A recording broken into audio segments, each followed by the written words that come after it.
ਇਹ ਜੀ ਕਿਹੜੀ ਮਿੱਥ ਆ ਲੋਕਾਂ ਦੇ ਜ਼ਿਹਨ ਦੇ ਵਿੱਚ ਨਰਸਿਸ ਨੂੰ ਲੈ ਕੇ ਜਿਹੜੀ ਕਿ ਤੁਸੀਂ ਚਾਹੁੰਦੇ ਹੋ ਕਿ ਤੁਸੀਂ ਉਸ ਬਾਰੇ ਆਪਣਾ ਪੱਖ ਰੱਖੋ? ਕਿ ਸੋਚਦੇ ਆ ਕਿ ਆਪਾਂ ਬਸ ਡਾਕਟਰ ਦੇ ਅਸਿਸਟੈਂਟ ਆ। ਇੱਕ ਨਰਸ ਦਾ ਇਮੋਸ਼ਨਲ ਹੋਣਾ ਜ਼ਰੂਰੀ ਹੈ ਕਿ ਨਹੀਂ? ਮੈਂ ਹੀ ਤੁਹਾਡੀ ਗੱਲ ਸੁਣ ਕੇ ਮੈਂ ਹੀ ਉੱਥੇ ਰੋਣ ਲੱਗ ਗਈ। ਠੀਕ ਹੈ, ਮੈਂ ਸਮਝਦੀ ਹਾਂ ਕਿ ਤੁਹਾਨੂੰ ਦਰਦ ਹੋ ਰਿਹਾ, ਲੇਕਿਨ ਮੈਨੂੰ ਤੁਹਾਨੂੰ ਠੀਕ ਕਰਨ ਲਈ ਇੰਜੈਕਸ਼ਨ ਲਗਾਉਣਾ ਪਏਗਾ। ਜਿਹੜੀਆਂ ਹੁਣ ਦੀਆਂ ਨਰਸਿਸ ਨੇ, ਜਿਹੜੀਆਂ ਸਾਡੀਆਂ ਪੱਕੀਆਂ ਲੱਗੀਆਂ ਹੋਈਆਂ ਨਰਸਾਂ ਨੇ, ਵੀ ਸਰਕਾਰੀ ਨਰਸਾਂ ਜਿਹੜੀਆਂ ਨੇ ਬਹੁਤ ਰੂਡ ਹੋ ਗਈਆਂ। ਤੁਸੀਂ ਲੋਕਾਂ ਕੋਲ ਐਵੇਂ ਦਾ ਸੁਣਦੇ ਹੋ, ਆਬਵੀਅਸਲੀ ਬਹੁਤ ਸਾਰੇ ਰਿਮਾਰਕਸ ਲੋਕ ਦਿੰਦੇ ਨੇ। ਹਾਂਜੀ, ਤੁਹਾਨੂੰ ਲੱਗਦਾ ਕਿ ਉਹਨਾਂ ਦੀ ਐਕਸਪੈਕਟੇਸ਼ਨਸ ਬਹੁਤ ਜ਼ਿਆਦਾ ਨੇ? ਮੈਡਮ ਜਰਾ ਦੇਖਿਓ, ਪਾਣੀ ਬੰਦ ਹੋ ਗਿਆ। ਹਾਂ Madam, that is not the priority. Fluid is not the priority. My priority is to save the critical patient. PGI ਦੇ ਵਿੱਚ ਬਹੁਤ ਪ੍ਰੈਸ਼ਰ ਹੈ। ਪੀਜੀਆਈ ਵਾਲੇ ਡਾਕਟਰ ਸੁਣਦੇ ਨਹੀਂ ਛੇਤੀ। ਹਾਂਜੀ, ਸਾਨੂੰ ਇੱਕ ਨੂੰ 3 ਕਈ ਵਾਰੀ 4 ਵੈਂਟੀਲੇਟਰ ਵਾਲੇ ਪੇਸ਼ੈਂਟ ਦੇਖਣੇ ਪੈਂਦੇ ਆ। ਸਤਿ ਸ਼੍ਰੀ ਅਕਾਲ ਜੀ, ਕਾਰਕੇਅਰਸ ਤੁਸੀਂ ਦੇਖ ਰਹੇ ਹੋ। ਅੱਜ ਤੁਹਾਡੀ ਮੁਲਾਕਾਤ ਇੱਕ ਅਜਿਹੇ ਪ੍ਰੋਫੈਸ਼ਨਲਿਜ਼ਮ ਦੇ ਨਾਲ ਹੋਣ ਜਾ ਰਹੀ ਹੈ ਜਿਹਦੀ ਅਸੀਂ ਕਦੇ ਚਰਚਾ ਨਹੀਂ ਕਰਦੇ ਜਾਂ ਫਿਰ ਬਹੁਤ ਘੱਟ ਗੱਲ ਹੁੰਦੀ। ਅਸੀਂ ਹਮੇਸ਼ਾ ਜਦੋਂ ਵੀ ਮੈਡੀਕਲ ਪ੍ਰੋਫੈਸ਼ਨ ਦੀ ਗੱਲ ਕਰਦੇ ਤਾਂ ਸਾਡੇ ਜ਼ਿਹਨ 'ਚ ਆਟੋਮੈਟਿਕਲੀ ਡਾਕਟਰਸ ਆਉਂਦੇ ਨੇ, ਉਹਨਾਂ ਦੀਆਂ ਪ੍ਰਿਸਕ੍ਰਿਪਸ਼ਨਸ ਆਉਂਦੀਆਂ ਨੇ। ਪਰ ਡਾਕਟਰ ਤੋਂ ਵੀ ਜ਼ਿਆਦਾ ਨਜ਼ਦੀਕ ਜੇਕਰ ਪੇਸ਼ੈਂਟ ਦੇ ਕੋਈ ਰਹਿੰਦਾ ਹੈ ਤਾਂ ਉਹ ਹੁੰਦੀਆਂ ਨੇ ਨਰਸਿਸ। ਜੀ ਹਾਂ, ਅੱਜ ਤੁਹਾਡੀ ਮੁਲਾਕਾਤ ਅਸੀਂ ਨਰਸ ਸਰਿਤਾ ਸੇਨ ਜੀ ਦੇ ਨਾਲ ਕਰਵਾਵਾਂਗੇ ਜੋ ਕਿ ਪਿਛਲੇ 21 ਸਾਲ ਤੋਂ ਪੀਜੀਆਈ ਦੇ ਵਿੱਚ ਨੇ। ਬਹੁਤ ਬਹੁਤ ਸਵਾਗਤ ਹੈ ma'am. Thank you ma'am. Sarita ਜੀ, 21 ਸਾਲ ਤੋਂ ਤੁਸੀਂ ਪੀਜੀਆਈ ਦੇ ਵਿੱਚ ਹੋ। ਹਾਂਜੀ, ਸਭ ਤੋਂ ਪਹਿਲਾਂ ਤਾਂ ਇਹ ਜਾਣਨਾ ਚਾਹੂੰਗੀ ਕਿ 21 ਸਾਲ ਪਹਿਲਾਂ ਨਰਸਿੰਗ ਪ੍ਰੋਫੈਸ਼ਨ ਨੂੰ ਤੁਸੀਂ ਚੁਣਿਆ ਤੇ ਕੋਈ ਫੈਮਿਲੀ ਬੈਕਗ੍ਰਾਉਂਡ ਸੀ ਜਾਂ ਤੁਹਾਡਾ ਆਪਣਾ ਇੰਟਰਸਟ ਸੀਗਾ? ਐਕਚੁਅਲੀ ਮੈਮ ਇਹਦਾ ਫੈਮਿਲੀ ਬੈਕਗ੍ਰਾਉਂਡ ਹੀ ਹੈ। ਮੇਰੇ ਵੱਡੇ ਸਿਸਟਰ ਰੋਹਤਕ ਪੀਜੀਆਈ 'ਚੋਂ ਹੁਣੇ ਹੀ ਪਿਛਲੇ ਸਾਲ ਨਰਸਿੰਗ ਸਿਸਟਰ ਰਿਟਾਇਰ ਹੋਏ ਹੈ। ਅੱਛਾ। ਉਹ ਜਦੋਂ ਘਰ ਆਉਂਦੇ ਸੀ ਤਾਂ ਹਮੇਸ਼ਾ ਹੀ ਪੇਸ਼ੈਂਟ ਬਾਰੇ ਗੱਲ ਕਰਦੇ ਸੀ ਕਿ ਅੱਜ ਆ ਹੋਇਆ। ਉਹਨਾਂ ਦੀ ਡਿਊਟੀ ਔਰਥੋ ਵਾਰਡ 'ਚ ਸੀ। ਓਕੇ। ਕਿ ਵੀ ਕਦੇ ਐਮਰਜੈਂਸੀ ਵੀ ਪੋਸਟਡ ਹੁੰਦੇ ਸੀ ਤਾਂ ਸਾਨੂੰ ਗੱਲਾਂ ਦੱਸਦੇ ਸੀ ਨਾ, ਤੇ ਮੈਨੂੰ ਲੱਗਦਾ ਸੀ ਕਿ ਨਹੀਂ ਵੀ ਪੀਜੀਆਈ ਜਿਹੜਾ ਹੈ ਉਹ ਬਹੁਤ ਮਤਲਬ ਚੰਗਾ ਇੰਸਟੀਚਿਊਟ ਹੈ। ਤੇ ਉੱਥੇ ਨਾ ਜਿਹੜਾ ਇੱਕ ਸੇਵਾ ਭਾਵ ਵਾਲਾ ਸੀ ਸਾਡੇ ਜ਼ਿਹਨ 'ਚ, ਤੇ ਮੈਨੂੰ ਲੱਗਦਾ ਸੀ ਕਿ ਨਹੀਂ, ਮੈਂ ਦੀਦੀ ਦੇ ਪ੍ਰੋਫੈਸ਼ਨ ਨੂੰ ਹੀ ਅੱਗੇ ਜਾ ਕੇ ਅਡਾਪਟ ਕਰੂੰਗੀ। ਅੱਛਾ। ਤੇ ਤਾਂ ਹੀ ਮੇਰਾ ਸ਼ੁਰੂ ਤੋਂ ਇੰਟਰਸਟ ਬਣਦਾ ਗਿਆ। ਤੇ ਫਿਰ ਜਦੋਂ +2 ਹੋਈ ਤਾਂ ਫਿਰ ਮੈਂ ਦੀਦੀ ਨੂੰ ਕਿਹਾ ਕਿ ਵੀ ਮੈਨੂੰ ਇਸ ਫੀਲਡ 'ਚ ਜਾਣਾ ਹੈ। ਤੇ ਦੀਦੀ ਨੇ ਕਿਹਾ ਕਿ ਜੇ ਤੇਰਾ ਇੰਟਰਸਟ ਹੈ ਤੇ ਜਾਓ, ਤਾਂ ਹੀ ਮੈਂ ਇਸ ਪ੍ਰੋਫੈਸ਼ਨ 'ਚ ਆਈ। ਜੀ, ਬਟ ਉਹ ਜਿਹੜੇ ਸੀਗੇ ਆਰਥੋ ਡਿਪਾਰਟਮੈਂਟ 'ਚ ਸੀ, ਤੁਸੀਂ ਨਿਊਰੋ 'ਚੋਂ, ਕੋਈ ਖਾਸ ਵਜ੍ਹਾ ਨਿਊਰੋ ਨੂੰ ਚੁਣਨ ਦੀ?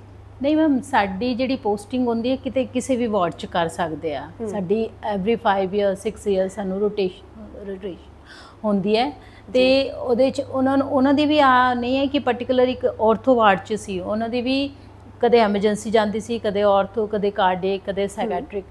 ਤੇ ਜਦੋਂ ਮੈਂ ਆਪਣੀ ਨਰਸਿੰਗ ਕੰਪਲੀਟ ਕੀਤੀ 2000 ਵਿੱਚ, ਤੇ ਮੇਰੀ ਫਰਸਟ ਪੋਸਟਿੰਗ ਮੈਂ ਇੱਧਰ ਕਾਈਜ਼ਰ ਜਿਹੜੇ ਪੰਚਕੂਲਾ ਹਸਪੀਟਲ ਹੈ ਉੱਥੇ ਮੈਂ ਜੁਆਇਨ ਕੀਤਾ ਸੀ ਜੀ। ਤੇ ਮੇਰੀ ਫਰਸਟ ਪੋਸਟਿੰਗ ਉੱਥੇ ਨਿਊਰੋ ਆਈਸੀਯੂ 'ਚ ਆਈ ਸੀ। ਓਕੇ। ਤੇ ਉੱਧਰ ਮੈਂ ਇੱਕ ਨਿਊਰੋ ਪੇਸ਼ੈਂਟ ਦੇਖਿਆ ਤੇ ਮੈਨੂੰ ਉਹ ਜਿਹੜਾ ਜਦੋਂ ਨਿਊਰੋ ਆਈਸੀਯੂ 'ਚ ਮੈਂ ਕੰਮ ਕੀਤਾ, ਮੈਨੂੰ ਉਹ ਬਹੁਤ ਚੈਲੰਜਿੰਗ ਲੱਗਿਆ। ਤੇ ਮੈਂ ਸੋਚਿਆ ਕਿ ਮੈਂ ਨਿਊਰੋ 'ਚ ਜਾਣਾ ਹੈ ਹਮੇਸ਼ਾ ਵਾਸਤੇ। ਹਾਂਜੀ। ਔਰ 21 ਸਾਲ ਤੋਂ ਤੁਸੀਂ ਨਿਊਰੋ ਦੇ ਵਿੱਚ ਹੋ? ਨਹੀਂ ਮੈਮ, ਮੈਂ 3 ਸਾਲ ਪਹਿਲਾਂ ਜਨਰਲ ਸਰਜਰੀ, ਜਦੋਂ ਮੇਰੀ ਪੀਜੀਆਈ 'ਚ ਪੋਸਟਿੰਗ ਹੋਈ, ਪਹਿਲਾਂ 3 ਸਾਲ ਮੈਂ ਜਨਰਲ ਸਰਜਰੀ 'ਚ ਕੀਤਾ ਕੰਮ। ਫਿਰ ਉਹਦੇ ਬਾਅਦ ਮੈਂ ਆਪਣੇ ਡਿਗਰੀ ਨੂੰ ਇੰਪਰੂਵ ਕਰਨ ਲਈ ਮੈਂ ਪੋਸਟ ਬੇਸਿਕ BSc ਕੀਤੀ ਜੀ। ਫਿਰ ਮੈਂ ਉਹਦੇ ਤੋਂ ਬਾਅਦ ਮੈਂ ਨਿਊਰੋ 'ਚ ਜੁਆਇਨ ਕੀਤਾ ਐਜ਼ ਅ ਨਰਸਿੰਗ ਆਫਿਸਰ। ਜੀ ਜੀ ਜੀ। ਤੇ ਜਦੋਂ ਤੁਸੀਂ ਜੁਆਇਨ ਕੀਤਾ ਸੀ ਤੇ ਹੁਣ ਕਾਫੀ ਜ਼ਿਆਦਾ ਬਦਲਾਅ ਹੋ ਚੁੱਕੇ ਨੇ। ਜੀ ਹਾਂ। ਕਿਵੇਂ ਦੇਖਦੇ ਹੋ ਤੁਸੀਂ ਇਹਨਾਂ ਸਾਰੀਆਂ ਚੀਜ਼ਾਂ ਨਾਲ, ਔਰ ਖਾਸ ਤੌਰ ਤੇ ਜਿਹੜੇ ਬਦਲਾਅ ਹੋ ਰਹੇ ਨੇ ਉਹ ਟੈਕਨੋਲੋਜੀ ਵਾਈਜ਼ ਕਹਿ ਲਓ ਜਾਂ ਇਲਾਜ ਦੇ ਪੱਖੋਂ ਕਹਿ ਲਓ, ਤੁਸੀਂ ਉਹਦੇ ਨਾਲ ਕੋਪ ਅਪ ਕਿਵੇਂ ਕਰਦੇ ਹੋ? ਮੈਮ, ਟੈਕਨੋਲੋਜੀ ਨੈਚੁਰਲੀ 20 ਸਾਲ ਪਹਿਲਾਂ ਸਿਨੈਰੀਓ ਕੁਝ ਹੋਰ ਹੁੰਦਾ ਸੀ ਤੇ ਹੁਣ ਟੋਟਲੀ ਚੇਂਜ ਹੈ। ਟਾਈਮ ਵੀ ਚੇਂਜ ਹੋ ਗਿਆ ਤੇ ਡਿਮਾਂਡਸ ਵੀ ਚੇਂਜ ਹੋ ਗਈਆਂ ਲੋਕਾਂ ਦੀਆਂ। ਪਹਿਲਾਂ ਜਿਹੜੀਆਂ ਸੀ ਕਿ ਸਰਜਰੀ ਹੁੰਦੀਆਂ ਸੀ, ਬੜੀ ਕੰਸਾਈਜ਼ ਹੁੰਦੀਆਂ ਸੀ, ਹੈ ਨਾ, ਲਿਮਿਟਿਡ ਸਰਜਰੀਆਂ ਹੁੰਦੀਆਂ ਸੀ। ਲੇਕਿਨ ਹੁਣ ਜਿੱਦਾਂ ਪ੍ਰੋਫੈਸ਼ਨ ਦੀ ਗਰੋਥ ਹੋਈ ਹੈ, ਐਡਵਾਂਸਮੈਂਟ ਬਹੁਤ ਆ ਗਈ ਹੈ, ਤੇ ਉਹਦੇ ਕਰਕੇ ਸਰਜਰੀ ਦਾ ਲੈਵਲ ਵੀ ਬਹੁਤ ਜ਼ਿਆਦਾ ਹਾਈ ਹੋ ਗਿਆ ਹੈ ਕਿ ਉਹਦੇ 'ਚ ਕਿਉਂਕਿ ਨਈ ਟੈਕਨੀਕਸ ਆ ਗਈਆਂ ਹੈ। ਜਿੱਦਾਂ ਹੁਣ ਆਪਣੇ ਨਿਊਰੋ ਸਰਜਰੀ 'ਚ ਲੈ ਲਓ, ਪਹਿਲਾਂ ਹੁੰਦੇ ਸੀ ਓਪਨ ਸਾਰੇ ਕੇਸਿਸ ਹੁੰਦੇ ਸੀ, ਹੁਣ ਮਾਈਕਰੋਸਕੋਪਿਕ ਸਰਜਰੀਜ਼ ਆ ਗਈਆਂ ਨੇ, ਰੋਬੋਟਿਕ ਸਰਜਰੀਜ਼ ਆ ਗਈਆਂ ਨੇ, ਔਰ ਬਹੁਤ ਅਵੇਕਨ ਸਰਜਰੀ ਤੁਸੀਂ ਪਿੱਛੇ ਸੁਣਿਆ ਵੀ ਹੋਏਗਾ ਕਿ 2-3 ਹੁਣ ਪੇਸ਼ੈਂਟ ਅਵੇਕਨ ਆਪਰੇਟ ਕੀਤੇ ਆ ਸਾਡੇ ਪੀਜੀਆਈ ਨੇ, ਜੀ ਜੀ ਜੀ ਜੀ ਹੈ ਨਾ, ਜਿਹਦੇ 'ਚ ਪੇਸ਼ੈਂਟ ਜਸਟ ਲੋਅਰ ਲਿੰਬਸ ਪੈਰਾਲਿਸਿਸ ਕਰ ਦਿੰਦੇ ਆ, ਬਟ ਪੇਸ਼ੈਂਟ ਗੱਲਬਾਤ ਪੂਰੀ ਕਰਦਾ ਹੈ ਡਾਕਟਰ ਦੇ ਨਾਲ, ਹਾਂਜੀ ਕੌਨਸ਼ੀਅਸਨੈਸ ਪੂਰੀ ਹੁੰਦੀ ਹੈ ਉਹਨੂੰ, ਬਟ ਲੋਅਰ ਲਿੰਬ ਪੈਰਾਲਾਈਜ਼ ਹੋਣਗੇ, ਉਹ ਪੂਰੀ ਗੱਲ ਸੁਣ ਰਿਹਾ ਹੋਏਗਾ, ਡਾਕਟਰ ਉਹਦੇ ਨਾਲ ਗੱਲ ਕਰ ਰਿਹਾ ਹੋਏਗਾ, plus side by side surgery perform ਹੁੰਦੀ ਹੈ ਜੀ। ਤੇ ਮੈਮ ਬਹੁਤ ਵੱਡਾ ਚੇਂਜ ਹੈ ਸਾਡੇ ਪ੍ਰੋਫੈਸ਼ਨ ਲਈ, ਲੇਕਿਨ ਉਹਦੇ ਨਾਲ ਸਾਨੂੰ ਖੁਦ ਨੂੰ ਅਪ ਟੂ ਡੇਟ ਕਰਨਾ ਪੈਂਦਾ, ਬਿਕੋਜ਼ ਟੈਕਨੋਲੋਜੀ ਆ ਰਹੀ ਹੈ, ਨਵੇਂ ਇਨਸਟਰੂਮੈਂਟ ਆ ਰਹੇ ਹੈ, ਉਹਨਾਂ ਚੀਜ਼ਾਂ ਨੂੰ ਸਾਨੂੰ ਵੀ ਪਰਫਾਰਮ ਕਰਨਾ, ਕਿੱਦਾਂ ਆ ਇੰਸਟਰੂਮੈਂਟ ਨੂੰ ਕਿੱਦਾਂ ਚਲਾਈਦਾ ਹੈ, ਕਿੱਦਾਂ ਪਰਫਾਰਮ ਕਰੀਦਾ ਹੈ, ਤੇ ਸਾਨੂੰ ਵੀ ਅਪਡੇਟ ਟੈਕਨੋਲੋਜੀ ਦੇ ਤੁਹਾਡੀ ਟ੍ਰੇਨਿੰਗ ਵੀ ਹੁੰਦੀ ਹੋਣੀ? ਟ੍ਰੇਨਿੰਗ ਮੈਮ, ਕੋਈ ਵੀ ਨਵਾਂ ਇੰਸਟਰੂਮੈਂਟ ਆਉਂਦਾ ਉਹਦੇ ਬਾਰੇ ਸਾਨੂੰ ਦੱਸਿਆ ਜਾਂਦਾ ਹੈ ਕਿ ਇਹਨੂੰ ਕਿਸ ਤਰ੍ਹਾਂ ਆਪਰੇਟ ਕਰਨਾ ਹੈ, ਕਿਸ ਤਰ੍ਹਾਂ ਇਹਨੂੰ ਤੁਸੀਂ ਟੇਕ ਕੇਅਰ ਕਰਨੀ ਹੈ, ਕਿੱਦਾਂ ਪੇਸ਼ੈਂਟ ਉੱਪਰ ਇਹਦਾ ਇਸਤੇਮਾਲ ਕਰੋਗੇ ਤੁਸੀਂ, ਆ ਸਾਰੀਆਂ ਚੀਜ਼ਾਂ ਸਾਨੂੰ ਉਸ ਕਲਾਸ ਦੇ ਥਰੂ ਸਿਖਾਈਆਂ ਜਾਂਦੀਆਂ, ਫਿਰ ਆਪਾਂ ਉਹਨੂੰ ਪਰਫਾਰਮ ਕਰਦੇ ਹਾਂ ਪੇਸ਼ੈਂਟ 'ਤੇ, ਕਿ ਡਾਇਰੈਕਟ ਪੇਸ਼ੈਂਟ ਦੇ ਇੱਦਾਂ ਨਹੀਂ ਕਰ ਸਕਦੇ ਆਪਾਂ ਜੀ। ਨਿਊਰੋ ਸਰਜਰੀ ਦੇ ਵਿੱਚ ਤੁਹਾਡਾ ਪੇਸ਼ੈਂਟਸ ਦੇ ਨਾਲ ਬਹੁਤ ਡੀਪ ਕਨੈਕਸ਼ਨ ਜਿਹੜਾ ਹੋਣਾ ਚਾਹੀਦਾ ਹੈ, ਤੁਸੀਂ ਇਸ ਚੀਜ਼ ਨੂੰ ਕਿਵੇਂ ਦੇਖਦੇ ਹੋ? ਮੈਮ ਪੇਸ਼ੈਂਟ ਜਿਹੜੇ ਸਾਡੇ ਪੇਸ਼ੈਂਟ ਹੁੰਦੇ, ਬਹੁਤ ਜ਼ਿਆਦਾ ਜਿਹੜੇ ਪੇਸ਼ੈਂਟ ਹੁੰਦੇ ਆ ਉਹ ਵੈਂਟੀਲੇਟਰਸ 'ਤੇ ਹੁੰਦੇ ਆ ਜੀ, ਹੈ ਨਾ, ਵੈਂਟੀਲੇਟਰਸ 'ਤੇ ਟਿਊਬਾਂ ਪਾਈਆਂ ਹੁੰਦੀਆਂ ਨੇ, ਪੇਸ਼ੈਂਟ ਅੱਧੇ ਪੇਸ਼ੈਂਟ ਗੱਲ ਕਰ ਸਕਦੇ ਆ, ਕੁਝ ਪੇਸ਼ੈਂਟ ਹੁੰਦੇ ਆ ਜਿਹੜੇ ਬਹੁਤ ਹੀ ਕੋਮਟੋਜ਼ ਹੁੰਦੇ ਆ ਜਿਸ ਸਟੇਜ 'ਚ, ਹੈ ਨਾ।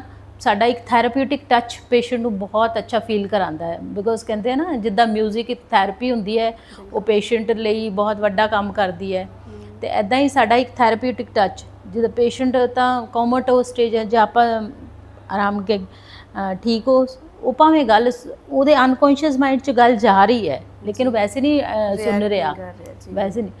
ਬਾਕੀ ਜਿਹੜੇ M6 ਪੇਸ਼ੈਂਟ ਹੁੰਦੇ ਆ, ਉਹਨਾਂ ਨਾਲ ਆਪਾਂ ਉਹਨਾਂ ਦੇ ਦੁੱਖ ਸੁਣੀਦੇ ਹੈ ਕਿ ਵੀ ਹਾਂ ਤੁਹਾਡੇ ਨਾਲ ਕੀ ਹੋਇਆ, ਕਿਸ ਤਰ੍ਹਾਂ ਹੋਇਆ। ਅੱਜ ਹੀ ਇੱਕ ਪੇਸ਼ੈਂਟ ਲੈ ਲਓ, ਪੂਰਾ ਪਾਰਕਿੰਸਨ ਡਿਜ਼ੀਜ਼ ਦਾ ਪੇਸ਼ੈਂਟ ਸੀ, ਪਹਿਲਾਂ ਪਾਰਕਿੰਸਨ ਡਿਜ਼ੀਜ਼ ਦੀ ਸਰਜਰੀ ਨਹੀਂ ਹੁੰਦੀ ਸੀ, ਅੱਜ ਦੇ ਸਮਾਜ 'ਚ ਪਾਰਕਿੰਸਨ ਡਿਜ਼ੀਜ਼ ਦੀ ਵੀ ਸਰਜਰੀ, ਸੈਕਿੰਡ ਪੇਸ਼ੈਂਟ ਆਇਆ ਸਾਡੇ ਕੋਲ, ਉਹਦੀ ਸਰਜਰੀ ਹੋਈ ਹੈ, ਹਾਂਜੀ ਮੈਮ, ਤੇ ਉਹਦੇ ਅੰਦਰ ਟ੍ਰਾਂਸਪਲਾਂਟ ਪਾਏ ਹੈ, ਉਹ ਆਫਟਰ 6 ਮੰਥ ਵਰਕਿੰਗ ਕਰਨ ਸ਼ੁਰੂ ਹੋਣਗੇ, ਹੈ ਨਾ।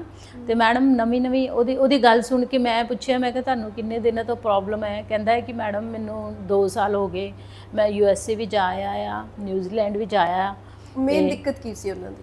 ਮੈਡਮ ਪਾਰਕਿੰਸਨ 'ਚ ਕੀ ਹੁੰਦਾ ਹੈ ਕਿ ਜਿਹੜੇ ਉਹ ਨੈਕ ਹੋਲਡਿੰਗ ਹੈ ਨਾ, ਉਹਦੀ ਨੈਕ ਹੋਲਡਿੰਗ ਨਹੀਂ ਹੋ ਰਹੀ ਸੀ। ਮੈਂ ਕਿਹਾ ਤੁਹਾਨੂੰ ਕੀ, ਕਿਉਂਕਿ ਗੇਟ 'ਚ ਵੀ ਪ੍ਰੋਬਲਮ ਹੁੰਦੀ ਹੈ, ਪੇਸ਼ੈਂਟ ਚੱਲ ਨਹੀਂ ਸਕਦਾ, ਉਹ ਛੋਟੇ ਸਟੈਪ ਲੈਂਦਾ, ਆਪਣੀ ਕਾਊਂਟਿੰਗ ਨਹੀਂ ਕਰ ਸਕਦਾ, ਮਤਲਬ, ਤੇ ਉਹਨੂੰ ਜਿਹੜੀ ਬੇਸਿਕਲੀ ਸੀ ਕਿ ਉਹਦੀ ਨੈਕ ਹੋਲਡਿੰਗ ਨਹੀਂ ਹੋ ਰਹੀ ਸੀ, ਤੇ ਉਹਦਾ ਹੱਥ ਬੈਂਡ ਹੋਏ ਜਾ ਰਿਹਾ ਸੀ, ਤੇ ਕਹਿੰਦਾ ਮੈਂ ਮੈਡਮ 2 ਸਾਲਾਂ ਤੋਂ ਇਲਾਜ ਕਰਾ ਰਿਹਾ, ਮੇਰੇ ਨੂੰ ਕੋਈ ਫਰਕ ਨਹੀਂ ਪਿਆ, ਤੇ ਹੁਣ ਫਿਰ ਲਾਸਟ 'ਚ ਮੈਂ PGI ਆਇਆ, ਤੇ ਮੈਂ ਸੁਣਿਆ ਸੀ ਕਿ ਇਹਦੀ ਸਰਜਰੀ ਪੋਸੀਬਲ ਹੋਈ ਹੈ, ਤੇ ਮੈਂ ਸਰਜਰੀ ਕਰਾਉਣ ਲਈ ਆਇਆ। ਰੋਜ਼ ਨਵੇਂ ਚੈਲੰਜਸ ਫੇਸ ਕਰਦੇ ਆ। ਕੋਈ ਇਹੋ ਜਿਹਾ ਪੇਸ਼ੈਂਟ ਜਿਹੜਾ ਤੁਹਾਡੇ ਦਿਲ ਦੇ ਮਤਲਬ ਕੁਝ ਸਾਲ ਪਹਿਲਾਂ ਮਿਲਿਆ ਔਰ ਹਜੇ ਤੱਕ ਦਿਲ ਦੇ ਅੰਦਰ ਹੀ ਕਿਤੇ ਗਿਆ ਨਹੀਂ? ਯੈਸ ਮੈਮ, ਮੈਂ 2000 'ਚ ਜਦੋਂ ਕਾਈਜ਼ਰ ਜੁਆਇਨ ਕੀਤਾ ਸੀ, ਇੱਕ ਪੇਸ਼ੈਂਟ ਸੀ ਕੋਮਾਟੋਸ ਦੀ, ਨੋ ਹੋਪ, ਕਿ ਵੀ ਪੇਸ਼ੈਂਟ M1 ਸਟੇਟਸ ਹੁੰਦਾ ਹੈ, ਜਿਹਦੇ 'ਚ ਕੋਈ ਹੋਪ ਹੀ ਨਹੀਂ ਹੋ ਸਕਦੀ ਕਿ ਪੇਸ਼ੈਂਟ ਰਿਵਾਈਵ ਹੋਏਗਾ। ਤੇ ਜਦੋਂ ਮੈਂ ਫਸਟ ਟਾਈਮ ਜੁਆਇਨ ਕੀਤਾ, ਮੈਂ ICU ਦੇ ਵਿੱਚ ਮੈਂ ਉਹਨੂੰ ਦੇਖਿਆ, ਤੇ ਸਾਡੀ ਕੰਟੀਨਿਊਸਲੀ 1 ਮੰਥ ਆਪਾਂ ਉਹਨੂੰ ਇੱਕ ਟੀਮ ਵਰਕ ਕਰਕੇ ਕੰਮ ਕੀਤਾ, ਉਹਦੇ ਡਾਕਟਰਸ, ਪੈਰਾਮੈਡੀਕਲਸ, ਫਿਜ਼ੀਓਥੈਰੇਪਿਸਟ, ਲੈਬ ਟੈਕਨੀਸ਼ੀਅਨ, ਸਾਰਿਆਂ ਦਾ ਆਪਣਾ ਰੋਲ ਹੁੰਦਾ ਹੈ, ਸਭ ਨੇ ਆਪਣਾ ਰੋਲ ਨਿਭਾਇਆ। ਤੇ madam that was a miracle case for us ਕਿ ਉਹ ਪੇਸ਼ੈਂਟ M6 ਹੋ ਕੇ ਗਿਆ। ਇਹ ਸਾਡੀ ਜ਼ਿੰਦਗੀ ਦਾ ਮੇਰਾ ਪਹਿਲਾ ਤਜਰਬਾ ਸੀ ਜਿਹੜਾ ਮੈਂ M1 ਪੇਸ਼ੈਂਟ M6 ਹੋ ਕੇ ਜਾਂਦੇ ਦੇਖਿਆ। M1 ਤੇ M6 ਕੀ ਹੁੰਦਾ ਹੈ? M1 ਜਿੱਦਾਂ ਕੋਮਾਟੋਜ਼ ਪੇਸ਼ੈਂਟ ਜਿਹੜੇ ਕੋਮਾ 'ਚ ਚਲੇ ਜਾਂਦੇ ਆ, ਤੇ M6 ਤੁਸੀਂ ਤੇ ਮੈਂ ਗੱਲਬਾਤ ਕਰ ਰਹੇ ਹਾਂ, that is we both are M6, okay, ਹੈ ਨਾ। ਕੋਮਾਟੋਸ 'ਚ ਤਾਂ ਹੈ ਹੀ ਨਹੀਂ, ਹੋਪ ਹੀ ਨਹੀਂ ਹੈ, ਜਦੋਂ ਡਾਕਟਰ ਕਹਿ ਦਿੰਦੇ ਆ ਕਿ ਇਹਦਾ ਕੁਝ ਨਹੀਂ ਹੋਣਾ, ਘਰੇ ਲੈ ਜਾਓ। ਹਾਂ, ਤੇ ਜਦੋਂ ਪੇਸ਼ੈਂਟ ਡਿਸਚਾਰਜ ਹੋਇਆ, ਉਹ ਇੰਨੀ ਬਲੈਸਿੰਗਸ ਦੇ ਕੇ ਗਿਆ ਮੈਮ। ਕੀ ਏਜ ਸੀ ਉਹਨਾਂ ਦੀ? ਉਹਨਾਂ ਦੀ ਏਜ ਹੋਣੀ ਹੈ ਮੈਡਮ 56-60 ਦੇ ਅਰਾਊਂਡ। ਉਹ ਜਦੋਂ ਫੋਲੋ ਅਪ ਲਈ ਵੀ ਆਉਂਦੇ ਸੀ, ਉਹ ਮਿਲ ਕੇ ਜਾਂਦੇ ਸੀ ਸਪੈਸ਼ਲ ਸਾਡੇ ਸਾਰੇ ਆਈਸੀਯੂ ਦੇ ਸਟਾਫ ਨੂੰ ਕਿ ਤੁਹਾਡੇ ਵੱਲੋਂ ਤੁਹਾਡੀ ਸਪੋਰਟ ਕਰਕੇ ਮੈਂ ਇੱਧਰ ਆ। ਬਾਕੀ ਤਾਂ ਰੱਬ ਦਾ ਹੀ ਹੈ ਤੇ ਬਾਕੀ ਟੀਮ ਵਰਕ ਤਾਂ ਬਹੁਤ ਮੰਨਿਆ ਜਾਂਦਾ ਵੈਸੇ ਕਿ ਜਿਹੜੀਆਂ ਹੁਣ ਦੀਆਂ ਨਰਸਿਸ ਨੇ ਜਾਂ ਇੰਜ ਕਹਿ ਲਓ ਕਿ ਜਿਹੜੀਆਂ ਸਾਡੀਆਂ ਪੱਕੀਆਂ ਲੱਗੀਆਂ ਹੋਈਆਂ ਨਰਸਾਂ ਨੇ, ਸਿੱਧਾ ਜਿਹਾ ਜੇ ਕਵਾਂ ਵੀ ਸਰਕਾਰੀ ਨਰਸਾਂ ਜਿਹੜੀਆਂ ਨੇ ਬਹੁਤ ਰੂਡ ਹੁੰਦੀਆਂ ਨੇ, ਇਹਦੇ ਬਾਰੇ ਤੁਸੀਂ ਕੀ ਕਹਿਣਾ ਚਾਹੁੰਦੇ ਹੋ? ਵਰਕਲੋਡ ਆਈਸੀਯੂ ਦੇ ਵਿੱਚ itself is a very hectic schedule ਜੀ ਹੈ ਨਾ। ਵਰਕਲੋਡ ਬਹੁਤ ਹੁੰਦਾ ਹੈ। Also we are also a human being ਹੈ ਨਾ। ਤੇ ਮਤਲਬ ਜੇ ਘਰੇ ਵੀ ਮੰਮੀ ਕੁਝ ਥੋੜਾ ਬੋਲਦੇ ਸਾਨੂੰ ਵੀ ਇੱਕ ਗੁੱਸਾ ਆ ਜਾਂਦਾ ਹੈ ਨਾ। ਤੇ ਲੇਕਿਨ ਸਾਡਾ ਉਹ ਇੰਟੈਂਸ਼ਨਲੀ ਨਹੀਂ ਹੁੰਦਾ, ਉਹ ਤਾਂ ਜਸਟ ਹੁੰਦਾ ਹੈ ਕਿ ਹਾਂ ਕਿ ਆਪਾਂ ਸਟ੍ਰੈਸ ਨੂੰ ਕੋਪ ਅਪ ਨਹੀਂ ਕਰ ਪਾਏ ਤੇ ਉੱਥੇ ਥੋੜਾ ਬੋਲਤਾ। ਬਟ ਇਸ ਤਰ੍ਹਾਂ ਨਹੀਂ ਹੈ ਕਿ ਦਿਲੋਂ ਆਪਾਂ ਹੁੰਦਾ ਹੈ ਕਿ ਸਾਡਾ ਪੇਸ਼ੈਂਟ ਠੀਕ ਹੋ ਕੇ ਜਾਏ, ਸਾਡੀਆਂ ਬਲੈਸਿੰਗਸ ਹੁੰਦੀਆਂ, ਸਾਡਾ ਪੂਰਾ ਸਪੋਰਟ ਹੁੰਦਾ ਹੈ ਕਿ ਆਪਾਂ ਪੇਸ਼ੈਂਟ ਨੂੰ ਠੀਕ ਕਰਕੇ ਭੇਜਣਾ। ਸਾਡਾ ਇੰਟੈਂਸ਼ਨਲੀ ਕੁਝ ਨਹੀਂ ਹੁੰਦਾ ਮੈਮ। ਤੇ ਇੰਨੀ ਜਿਹੜੀ ਪੇਸ਼ੈਂਸ ਆ ਆਬਵੀਅਸਲੀ ਤੁਹਾਡੇ ਪ੍ਰੋਫੈਸ਼ਨ 'ਚ ਸਭ ਤੋਂ ਵੱਧ ਪੇਸ਼ੈਂਸ ਜਿਹੜੀ ਚਾਹੀਦੀ ਆ, ਤੁਸੀਂ ਕੋਈ ਸਪੈਸ਼ਲ ਐਕਸਰਸਾਈਜ਼ ਜਾਂ ਕੁਝ ਕਰਦੇ ਹੋ ਇੰਨੀ ਪੇਸ਼ੈਂਸ ਨੂੰ ਮੇਨਟੇਨ ਕਰਨ ਲਈ? ਮੈਮ ਸਟ੍ਰੈਸ ਮੈਨੇਜਮੈਂਟ ਟੈਕਨੀਕਸ ਹੁੰਦੀਆਂ, ਇੱਕ ਉਹਦੇ ਹੁੰਦਾ triple F, fight flight and freeze. ਕਿਤੇ ਤਾਂ ਕੁਝ ਤਾਂ ਕਰਨਾ ਪਊਗਾ ਹੈ ਨਾ। ਤੇ ਉਹ ਨੈਚੁਰਲੀ ਪੇਸ਼ੈਂਟ ਬੈੱਡ ਰਿਡਨ ਹੁੰਦੇ ਆ, ਸਾਨੂੰ ਵੀ ਹੁੰਦਾ ਇੱਥੇ, ਸਾਡੇ ਮਾਪਿਓ ਵੀ ਹੋ ਸਕਦੇ ਆ, ਸਾਡੇ ਭਰਾ ਵੀ ਹੋ ਸਕਦੇ ਆ। ਜੇ ਆਪਾਂ ਆਹੀ ਜਜ਼ਬਾ ਲੈ ਕੇ ਚਲਾਂਗੇ ਕਿ ਆ ਮੇਰਾ ਬ੍ਰਦਰ ਹੈ, ਆ ਮੇਰੀ ਸਿਸਟਰ ਹੈ, ਤੇ ਆਪਾਂ ਸ਼ਾਇਦ ਗੁੱਸਾ ਨਹੀਂ ਹੋਵਾਂਗੇ। ਅੱਛਾ, ਵੈਸੇ ਜਦੋਂ ਆਪਾਂ ਗੱਲ ਕਰਦੇ ਹਾਂ ਕਿ ਨਰਸਿਸ ਜਿਹੜੀਆਂ ਨੇ ਕਈ ਚੰਗੀਆਂ ਹੁੰਦੀਆਂ ਨੇ, ਕਈ ਮਾੜੀਆਂ ਹੁੰਦੀਆਂ ਨੇ, ਜਦੋਂ ਤੁਸੀਂ ਲੋਕਾਂ ਕੋਲ ਐਵੇਂ ਦਾ ਸੁਣਦੇ ਹੋ, ਆਬਵੀਅਸਲੀ ਬਹੁਤ ਸਾਰੇ ਰਿਮਾਰਕਸ ਲੋਕ ਦਿੰਦੇ ਨੇ, ਤੁਹਾਨੂੰ ਲੱਗਦਾ ਕਿ ਉਹਨਾਂ ਦੀਆਂ ਐਕਸਪੈਕਟੇਸ਼ਨਸ ਬਹੁਤ ਜ਼ਿਆਦਾ ਨੇ? ਮੈਮ ਨੈਚੁਰਲੀ ਡੇ ਬਾਈ ਡੇ ਡਿਮਾਂਡ ਵੀ ਬਹੁਤ ਵੱਧ ਰਹੀ ਹੈ ਤੇ ਰਿਲੇਟਿਵਸ ਨੂੰ ਹੁੰਦਾ ਹੈ ਕਿ ਜਿਹੜਾ ਆਪਾਂ ਚਾਹ ਰਹੇ ਹਾਂ ਉਹ ਨਰਸਿਸ ਦੇ ਵੱਲੋਂ, ਪੂਰੀ ਟੀਮ ਵੱਲੋਂ ਪੂਰਾ ਹੋਏ। ਮੈਡਮ ਸਾਡਾ ਵੀ ਫੁੱਲ ਐਫਰਟਸ ਹੁੰਦਾ ਹੈ ਕਿ ਆਪਾਂ ਪੇਸ਼ੈਂਟ ਦੇ ਰਿਲੇਟਿਵ ਦੀ ਤੇ ਪੇਸ਼ੈਂਟ ਦੀ ਜਿਹੜੀ ਐਕਸਪੈਕਟੇਸ਼ਨ ਹੈ ਸਾਡੇ ਕੋਲੋਂ ਆਪਾਂ ਪੂਰਾ ਉਤਰੀਏ। ਬਟ ਸਮਟਾਈਮਸ ਆ ਹੁੰਦਾ ਹੈ ਕਿ ਸ਼ਾਇਦ ਮੈਂ ਹੁਣ ਫਲੂਇਡ ਲਗਾ ਰਹੀ ਹਾਂ, ਸਪੋਜ਼ ਮੈਂ ਤੁਹਾਡੇ ਪੇਸ਼ੈਂਟ ਕ੍ਰਿਟੀਕਲ ਹੈ, ਮੈਂ ਤੁਹਾਨੂੰ ਦੇਖ ਰਹੀ ਹਾਂ, ਦੂਜਾ ਪੇਸ਼ੈਂਟ ਮੈਡਮ ਫਲੂਇਡ ਬੰਦ ਹੋ ਗਿਆ, ਮੈਡਮ ਜਰਾ ਦੇਖਿਓ ਪਾਣੀ ਬੰਦ ਹੋ ਗਿਆ। Madam, that is not the priority. Fluid is not the priority. My priority is to save the critical patient. है ना। उस टाइम ਤੇ ਉਹ ਗੁੱਸਾ ਹੋ ਜਾਂਦਾ ਸਾਡੇ ਮਰੀਜ਼ ਨੂੰ ਤਾਂ ਦੇਖ ਹੀ ਨਹੀਂ ਰਹੇ ਯਾਰ, ਮੈਂ ਉਹ ਫਲੂਇਡ ਨੂੰ 2 ਮਿੰਟ ਬਾਅਦ ਲੱਗ ਸਕਦਾ ਹੈ, ਲੇਕਿਨ ਜਿਹੜਾ ਪੇਸ਼ੈਂਟ ਇੱਕ ਵਾਰੀ ਚਲਾ ਗਿਆ ਮੈਂ ਉਹਨੂੰ ਵਾਪਸ ਨਹੀਂ ਲਿਆ ਸਕਦਾ। ਆ ਪੇਸ਼ੈਂਟ ਨੂੰ ਲੋਕਾਂ ਨੂੰ ਸਮਝਣਾ ਪਏਗਾ ਕਿ ਸਾਨੂੰ ਵੀ ਆਪਾਂ ਰਿਸਪੌਂਸਿਬਿਲਿਟੀ ਸਾਨੂੰ ਵੀ ਪਤਾ ਹੁੰਦੀ ਹੈ, ਬਟ ਸਾਨੂੰ ਪ੍ਰਾਇੋਰਟਾਈਜ਼ ਕਰਨਾ ਪੈਂਦਾ ਕਿ ਕਿਹੜਾ ਕੰਮ ਪਹਿਲਾਂ ਕਰਨਾ ਹੈ। ਪੀਜੀਆਈ ਦੇ ਵਿੱਚ ਬਹੁਤ ਪ੍ਰੈਸ਼ਰ ਹੈ, ਹਾਂਜੀ ਹੈ ਨਾ, ਔਰ ਇਹਨਾਂ ਹੀ ਚੀਜ਼ਾਂ ਦਾ ਪ੍ਰੈਸ਼ਰ ਹੈ। ਔਰ ਮੇਰੇ ਖਿਆਲ ਦੇ ਵਿੱਚ ਇਹੀ ਇੱਕ ਬਹੁਤ ਵੱਡੀ ਵਜ੍ਹਾ ਹੈ, ਲੋਕ ਮੰਨਦੇ ਨੇ ਕਿ ਪੀਜੀਆਈ ਵਾਲੇ ਡਾਕਟਰ ਸੁਣਦੇ ਨਹੀਂ ਛੇਤੀ, ਹਾਂਜੀ, ਵਿੱਚ ਰੁਲਣਾ ਜ਼ਿਆਦਾ ਪੈਂਦਾ। ਐਕਚੁਅਲ ਦੇ ਵਿੱਚ ਇਹ ਲੋਕਾਂ ਦੇ ਦਿਮਾਗ 'ਚ ਬਣਿਆ ਹੋਇਆ। ਮੈਮ ਮੈਨ ਪਾਵਰ ਵੀ ਘੱਟ ਹੈਗੀ ਬਹੁਤ ਜ਼ਿਆਦਾ, ਜਿੰਨੇ ਸਾਨੂੰ ਪੇਸ਼ੈਂਟ ਆਈਸੀਯੂ ਦੇ ਵਿੱਚ 1:1 ਰੇਸ਼ੋ ਹੋਣੀ ਚਾਹੀਦੀ ਹੈ, ਸਾਨੂੰ ਇੱਕ ਨੂੰ 3 ਕਈ ਵਾਰੀ 4 ਵੈਂਟੀਲੇਟਰ ਵਾਲੇ ਪੇਸ਼ੈਂਟ ਦੇਖਣੇ ਪੈਂਦੇ ਆ।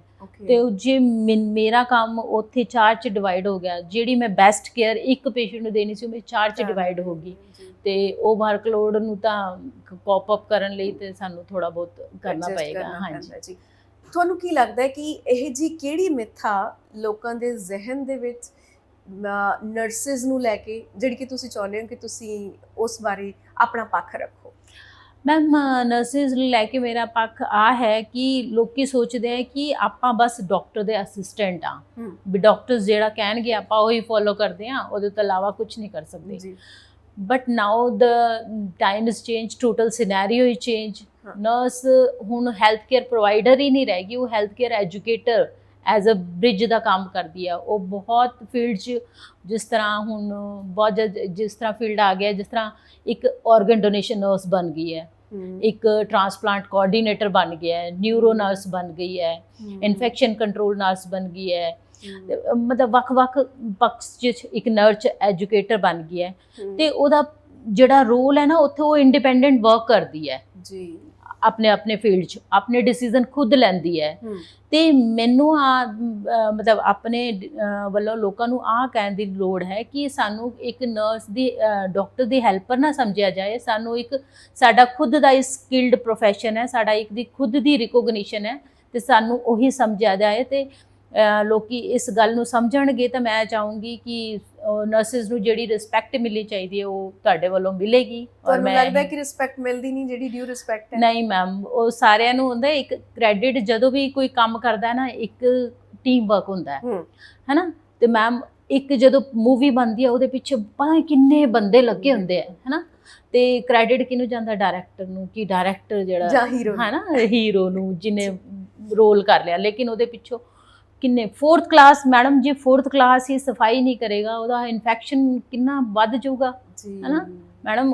4th ਕਲਾਸ ਦੀ ਵੀ ਉਨੀ ਇੰਪੋਰਟੈਂਸ ਹੈ ਜਿੰਨੀ ਡਾਕਟਰ ਦੀ ਮੇਰੇ ਹਿਸਾਬ ਨਾਲ ਜੀ। ਤੇ ਮੈਨੂੰ ਲੱਗਦਾ ਹੈ ਕਿ ਲੋਕਾਂ ਨੂੰ ਆ ਸੋਚਣਾ ਚਾਹੀਦਾ ਹੈ ਕਿ ਜਦੋਂ ਵੀ ਕੋਈ ਵੀ ਕੰਮ ਕਰਦਾ ਹੈ ਉਧਰ ਪੂਰੀ ਟੀਮ ਦਾ ਪੂਰਾ ਹੋਲਿਸਟਿਕ ਅਪਰੋਚ ਹੁੰਦੀ ਹੈ ਕਿ ਆਪਾਂ ਇਹਨੂੰ ਆਪਣਾ ਬੈਸਟ ਦੇਈਏ, ਚਾਹੇ ਉਹ 4th ਕਲਾਸ ਹੋਏ, ਚਾਹੇ ਹੈਲਪਰ ਹੋਏ, ਚਾਹੇ ਸਿਸਟਰਸ ਹੋਏ, ਚਾਹੇ ਡਾਕਟਰ ਹੋਣ, ਚਾਹੇ ਟੈਕਨੀਸ਼ੀਅਨ ਹੋਣ ਹੈ ਨਾ। ਮਤਲਬ ਹਰ ਕੋਈ ਇੱਕ ਬੰਦਾ ਨਹੀਂ ਆਏਗਾ ਨਾ ਮੈਮ, तो पूरा काम हैम्पर हो जाता है, हो जाएगा एग्जैक्टली सारा सिस्टम ही हिल पूरा जाता है, सिस्टम हिल जाता है। ਨਿਊਰੋ ਸਰਜਰੀ ਨਰਸ ਦੇ ਤੌਰ ਤੇ ਜੇਕਰ ਸਭ ਤੋਂ ਤਿੰਨ ਹੁਨਰ ਦੇਖੇ ਜਾਣੇ, ਤਿੰਨ ਕੁਆਲਿਟੀਆਂ ਤੁਹਾਨੂੰ ਜਿਹੜੀਆਂ ਲੱਗਦੀਆਂ ਨੇ ਕਿ ਹੋਣੀਆਂ ਹੀ ਚਾਹੀਦੀਆਂ ਨੇ, ਉਹ ਕਿਹੜੀਆਂ ਨੇ? ਮੈਮ ਇੱਕ ਤਾਂ ਸਾਨੂੰ ਆਪਣੇ ਪ੍ਰੋਫੈਸ਼ਨ ਲਈ ਬਹੁਤ ਸਕਿਲਡ ਹੋਣਾ ਪਏਗਾ, ਕਿਉਂਕਿ ਨਿਊਰੋ ਵਿੱਚ ਨਾ ਥੋੜੀ ਜਿਹੀ ਡੈਵੀਏਸ਼ਨ ਹੈ ਨਾ, ਜਿਹੜੀ ਉਹ ਪੇਸ਼ੈਂਟ ਦੀ ਡਿਟੀਰੀਓਰੇਸ਼ਨ ਹੋ ਜਾਏਗੀ ਤੇ ਉਹ ਰਿਵਰਸ ਨਹੀਂ ਕਰ ਸਕਦੇ, ਬਿਕੋਜ਼ ਕਹਿੰਦੇ ਆ ਨਾ ਟਾਈਮ ਇਜ਼ ਬ੍ਰੇਨ। ਜੇ ਤੁਸੀਂ 2 ਮਿੰਟ 3 ਮਿੰਟ ਲਾਤੇ, ਉਹਦੇ ਜਿੰਨੇ ਨਿਊਰੋਨ ਇੱਕ ਵਾਰੀ ਖਤਮ ਹੋ ਗਏ ਉਹ ਦੁਬਾਰਾ ਨਹੀਂ ਰੀਗੇਨ ਹੋਣਗੇ। ਤੇ ਮੈਨੂੰ ਲੱਗਦਾ ਹੈ ਜੇ ਮੋਨੀਟਰਸ ਤੇ ਉਹਦੇ ਬੀਪੀ ਆ ਰਿਹਾ ਹੈ, ਪਲਸ ਰੇਟ ਆ ਰਹੀ ਹੈ, ਆਕਸੀਜਨ ਸੈਚੂਰੇਸ਼ਨ ਆ ਰਹੀ ਹੈ, ਜੇ ਆਪਾਂ ਟਾਈਮਲੀ ਦੇਖ ਕੇ ਉਹਨੂੰ ਟਾਈਮਲੀ ਡਿਸੀਜ਼ਨ ਨਹੀਂ ਲਿਆ ਤੇ ਉਹ ਪੇਸ਼ੈਂਟ ਕ੍ਰਿਟੀਕਲ ਹੋ ਕੇ ਡਿਟੀਰੀਓਰੇਟ ਹੋ ਜਾਣਾ ਤੇ ਆਪਾਂ ਉਹਨੂੰ ਸੰਭਾਲ ਨਹੀਂ ਸਕਦੇ। ਤੇ ਸਭ ਤੋਂ ਪਹਿਲਾਂ ਸਾਡਾ ਜਿਹੜਾ ਆਪਾਂ ਅਸੈਸ ਕਰਦੇ ਹਾਂ ਨਿਊਰੋਲੋਜੀਕਲ ਸਟੇਟਸ ਜੀ, ਉਹਦੇ 'ਚ ਮਹਾਰਤ ਬਹੁਤ ਜ਼ਰੂਰੀ ਹੈ, ਕਿਉਂਕਿ ਉਹਦੇ ਬੇਸ 'ਤੇ ਹੀ ਪੂਰਾ ਟ੍ਰੀਟਮੈਂਟ ਪਲਾਨ ਬਣਦਾ ਹੈ। ਜਿੱਦਾਂ ਮੈਂ ਤੁਹਾਨੂੰ ਕਿਹਾ ਕਿ M1 M6 ਇਹਦੇ ਨਿਊਰੋਲੋਜੀਕਲ ਸਟੇਟਸ ਇਸ ਆਪਾਂ 3 ਪੈਰਾਮੀਟਰਸ ਚੈੱਕ ਕਰਦੇ ਹਾਂ, ਉਹਦੇ ਮੋਟਰ ਰਿਸਪੌਂਸ, ਵਰਬਲ ਰਿਸਪੌਂਸ ਤੇ ਆਈ ਰਿਸਪੌਂਸ। ਇਹਨਾਂ ਤਿੰਨਾਂ ਰਿਸਪੌਂਸ ਨੂੰ ਮਿਲ ਕੇ ਟੋਟਲ ਸਕੋਰ ਸਾਡਾ ਜਿਹੜਾ ਹੁੰਦਾ 15 ਹੁੰਦਾ ਹੈ ਨਾ, ਤੇ ਉਹਦੇ ਬੇਸ 'ਤੇ ਸਾਡੀ ਪੂਰੀ ਹੁੰਦੀ ਹੈ। ਔਰ ਦੂਜਾ ਹੁੰਦੇ ਕ੍ਰਿਟੀਕਲ ਪੇਸ਼ੈਂਟ ਕੇਅਰ, ਕਿ ਤੁਹਾਨੂੰ ਮਤਲਬ ਪੇਸ਼ੈਂਟ ਨੂੰ ਕਿਸ ਤਰ੍ਹਾਂ ਮੈਨੇਜ ਕਰਨਾ। ਇੱਕ ਕ੍ਰਿਟੀਕਲ ਪੇਸ਼ੈਂਟ ਪਿਆ, ਇੱਕ ਆਮ ਪੇਸ਼ੈਂਟ ਪਿਆ, ਜਿੱਦਾਂ ਪ੍ਰੀ ਆਫ M6 ਆ ਹੈ ਨਾ, ਇਹਨਾਂ ਨੇ ਕਿੱਦਾਂ ਕਰਨਾ ਹੈ। ਦੂਜੀ ਮੈਨੂੰ ਲੱਗਦਾ ਉਹ ਹੋਣੀ ਚਾਹੀਦੀ ਹੈ। ਤੀਜੀ ਤੁਹਾਨੂੰ ਹੋਣੀ ਚਾਹੀਦੀ ਹੈ ਕਮਿਊਨੀਕੇਸ਼ਨ ਸਕਿੱਲ ਹੋਣੀ ਚਾਹੀਦੀ ਹੈ ਜੀ, ਤੇ ਇੱਕ ਡਿਸੀਜ਼ਨ ਮੇਕਿੰਗ। ਆਮ ਚੀਜ਼ਾਂ ਦੀ ਸਕਿੱਲ ਹੋਏਗੀ ਤਾਂ ਮੈਨੂੰ ਲੱਗਦਾ ਤੁਸੀਂ ਨਿਊਰੋ ਸਰਜਰੀ 'ਚ ਕੰਮ ਬਹੁਤ ਅੱਛਾ ਕਰ ਸਕਦੇ ਹੋ, ਬਿਕੋਜ਼ ਆ ਤਿੰਨੋਂ ਮਿਲ ਕੇ ਇੱਕ ਹੋਲਿਸਟਿਕ ਅਪਰੋਚ ਕਰਨਗੀਆਂ ਔਰ ਐਵੀਡੈਂਸ ਬੇਸਡ ਪ੍ਰੈਕਟਿਸਿਸ ਕਰਨਗੀਆਂ, ਜਿਹੜੇ ਪੇਸ਼ੈਂਟ ਦੀ ਵੈਲਬੀਂਗ ਲਈ ਬਹੁਤ ਵਧੀਆ ਨੇ ਮੈਮ। ਤੇ ਇੱਕ ਨਰਸ ਦਾ ਇਮੋਸ਼ਨਲ ਹੋਣਾ ਜ਼ਰੂਰੀ ਹੈ ਕਿ ਨਹੀਂ? ਇਮੋਸ਼ਨਸ ਹੋਣੇ ਕਿੰਨੇ ਕੁ ਜ਼ਰੂਰੀ ਨੇ ਤੁਹਾਡੇ ਪ੍ਰੋਫੈਸ਼ਨ? ਇਮੋਸ਼ਨ ਤਾਂ ਹੋਣੇ ਚਾਹੀਦੇ, ਉਹ ਸਾਡੇ ਪ੍ਰੋਫੈਸ਼ਨ ਸਾਨੂੰ ਸਿਖਾਇਆ ਜਾਂਦਾ ਹੈ। You should not be sympathetic towards patient, you should be empathetic. ਜੇ ਆਪਾਂ ਮੈਂ ਹੀ ਤੁਹਾਡੀ ਗੱਲ ਸੁਣ ਕੇ ਮੈਂ ਹੀ ਉੱਥੇ ਰੋਣ ਲੱਗ ਗਈ ਕਿ ਹਾਂ ਕੀ ਹੈ, ਠੀਕ ਹੈ ਸਾਡੇ 'ਚ ਇਮੋਸ਼ਨ ਹੈਗੇ, ਲੇਕਿਨ ਜੇ ਮੈਂ ਤੁਹਾਡਾ ਦਰਦ ਲੈ ਕੇ ਨਹੀਂ ਇਹਨਾਂ ਨੂੰ ਪੇਨ ਹੋ ਰਹੀ ਹੈ, ਮੈਂ ਕੈਨੂਲਾ ਲਾਣਾ ਹੀ ਨਹੀਂ। ਜੇ ਮੈਂ ਕੈਨੂਲਾ ਨਹੀਂ ਲਾਉਂਗੀ ਮੈਂ ਟ੍ਰੀਟਮੈਂਟ ਕਿੱਦਾਂ ਕਰੂੰਗੀ, ਮੈਂ ਫਲੂਇਡ ਕਿੱਦਾਂ ਲਾਉਂਗੀ, ਜੇ ਮੈਂ ਇੰਜੈਕਸ਼ਨ ਕਿੱਦਾਂ ਲਾਉਂਗੀ? ਜੇ ਤੁਹਾਨੂੰ ਦਰਦ ਹੋ ਰਿਹਾ, ਠੀਕ ਹੈ ਮੈਂ ਸਮਝਦੀ ਹਾਂ ਕਿ ਤੁਹਾਨੂੰ ਦਰਦ ਹੋ ਰਿਹਾ, ਲੇਕਿਨ ਮੈਨੂੰ ਤੁਹਾਨੂੰ ਠੀਕ ਕਰਨ ਲਈ ਇੰਜੈਕਸ਼ਨ ਲਗਾਉਣਾ ਪਏਗਾ। You should be empathetic. ਪਰ ਜਦੋਂ ਤੁਸੀਂ ਪੇਸ਼ੈਂਟ ਦੇ ਰਿਲੇਟਿਵਸ ਦੇ ਨਾਲ ਡੀਲ ਕਰਦੇ ਹੋ, ਹਾਂਜੀ, ਉਹਨਾਂ ਦੀ ਕੌਨਫੀਡੈਂਸ ਨੂੰ ਜਿੱਤਣ ਦੇ ਵਿੱਚ ਤੁਹਾਨੂੰ ਕੋਈ ਚੈਲੰਜ ਲੱਗਦਾ ਹੈ ਕਿ ਕਈ ਵਾਰੀ ਉਹਨਾਂ ਨੂੰ ਕਨਵਿੰਸ ਕਰਨਾ, ਸਪੈਸ਼ਲੀ ਰਿਲੇਟਿਵਸ ਨੂੰ ਕਨਵਿੰਸ ਕਰਨਾ ਬਹੁਤ ਔਖਾ ਹੋ ਜਾਂਦਾ? ਔਖਾ ਹੋ ਜਾਂਦਾ ma'am, because relatives the we expectation ਬਹੁਤ ਹਾਈ ਹੈ ਡਿਮਾਂਡਸ ਕਰਕੇ। ਲੇਕਿਨ ਸਾਨੂੰ ਵੀ ਹੈ ਕਿ ਸਾਨੂੰ ਵੀ ਪਤਾ ਹੈ, ਆਪਾਂ ਉਹਨਾਂ ਨੂੰ ਸਮਝਾਈਦਾ ਹੈ ਕਿ ਦੇਖੋ ਆਪਾਂ ਤੁਹਾਡੇ ਪੇਸ਼ੈਂਟ ਲਈ ਬਹੁਤ ਬੈਸਟ ਪੋਸੀਬਲ ਕਰ ਰਹੇ ਹਾਂ ਆਪਣੇ ਵੱਲੋਂ, ਲੇਕਿਨ ਜਿਹੜੀ ਸਾਡੀ ਲਿਮਿਟੇਸ਼ਨ ਹੈ ਆਪਾਂ ਉਹਦੇ ਬਿਯੋਂਡ ਨਹੀਂ ਜਾ ਸਕਦੇ, ਹੈ ਨਾ। ਤੇ ਹੁਣ ਅੱਜ ਕੱਲ੍ਹ ਲੋਕੀ ਪਤਾ ਕੀ ਸੋਚਦੇ ਆ ਕਿ ਹਾਂ ਗੂਗਲ ਆ ਗਿਆ, ਕੁਝ ਵੀ ਸਰਚ ਕਰੋ, ਹੈ ਮੈਡਮ ਨੇ ਆ ਕਰਨਾ ਹੈ। ਮੈਡਮ ਸਭ ਕੁਝ ਗੂਗਲ ਕਰਦਾ ਤਾਂ ਫਿਰ ਤਾਂ ਕੁਝ ਗੱਲ ਹੀ ਵੱਖਰੀ ਹੋਣੀ ਸੀ, ਹੈ ਨਾ। ਡਾਕਟਰ ਨਹੀਂ ਹੋਣੇ ਸੀ, ਨਰਸਿਸ ਨਹੀਂ ਹੋਣੀ ਸੀ। ਤੇ ਫਿਰ ਸਮਝਾਈਦਾ ਉਹਨਾਂ ਨੂੰ, ਸਮਝਦੇ ਵੀ ਹੈ, ਕੋਈ ਨਹੀਂ ਸਮਝਦੇ ਤੇ ਸਾਰਿਆਂ ਨੂੰ ਸਮਝਾਉਣਾ ਵੀ ਔਖਾ ਹੋ ਜਾਂਦਾ ਹੈ, ਬਟ ਬੈਸਟ ਪੋਸੀਬਲ ਹੁੰਦਾ ਹੈ ਕਿ ਆਪਾਂ ਇਹਨਾਂ ਨੂੰ ਪੂਰਾ ਸਮਝਾ ਕੇ ਭੇਜੀਏ ਛੋਟੇ ਛੋਟੇ, ਕਿਉਂਕਿ ਆਪਾਂ ਉਹਨਾਂ ਨੂੰ ਸੱਚਾਈ ਤੋਂ ਰੂਬਰੂ ਕਰਾਈਦਾ ਹੈ। ਜੇ ਪੇਸ਼ੈਂਟ ਦੀ ਕੋਈ ਕੰਡੀਸ਼ਨ ਨਹੀਂ ਹੈ ਕਿ ਉਹ ਨਹੀਂ ਰਿਵਾਈਵ ਹੋਏਗਾ, ਤੇ ਸਾਡਾ ਡਿਊਟੀ ਹੈ ਕਿ ਉਹਨਾਂ ਨੂੰ ਨੇਰੇ 'ਚ ਨਾ ਰੱਖੀਏ, ਜੀ ਉਹਨਾਂ ਨੂੰ ਐਕਸਪਲੇਨ ਕਰੀਏ ਕਿ ਇਹਦੀ ਕੰਡੀਸ਼ਨ ਆ ਹੈ, ਇਹ ਰਿਵਾਈਵ ਨਹੀਂ ਹੋਏਗਾ। ਕਈ ਟਿਊਮਰਸ ਹੁੰਦੇ ਆ ਜਿਨ੍ਹਾਂ 'ਚ ਡਾਕਟਰਸ ਵੀ ਪਹਿਲਾਂ ਐਕਸਪਲੇਨ ਕਰ ਦਿੰਦੇ ਆ ਕਿ ਇਹਦੇ 'ਚ ਲਾਈਫ ਨਹੀਂ ਹੈਗੀ, but in ਸਪਾਈਟ of that relative ਕਰਾਉਂਦੇ ਆ, ਹੈ ਨਾ। ਫਿਰ ਉਹਦੇ ਬਾਰੇ ਤਾਂ ਉਹਨਾਂ ਨੂੰ ਪਹਿਲਾਂ ਹੀ ਸਮਝਾ ਦਿੱਤਾ ਜਾਂਦਾ ਹੈ, ਲੇਕਿਨ ਉਹ ਫਿਰ ਕੁਛ ਇੱਕ ਤੋਂ ਪਹਿਲਾਂ ਹੀ ਪ੍ਰਿਪੇਅਰ ਹੋ ਜਾਂਦੇ ਆ। ਮੈਮ ਜੀ ਸਭ ਤੋਂ ਵੱਧ ਚੈਲੰਜਿੰਗ ਤੁਹਾਡੇ ਲਈ ਕੀ ਹੁੰਦਾ ਹੈ?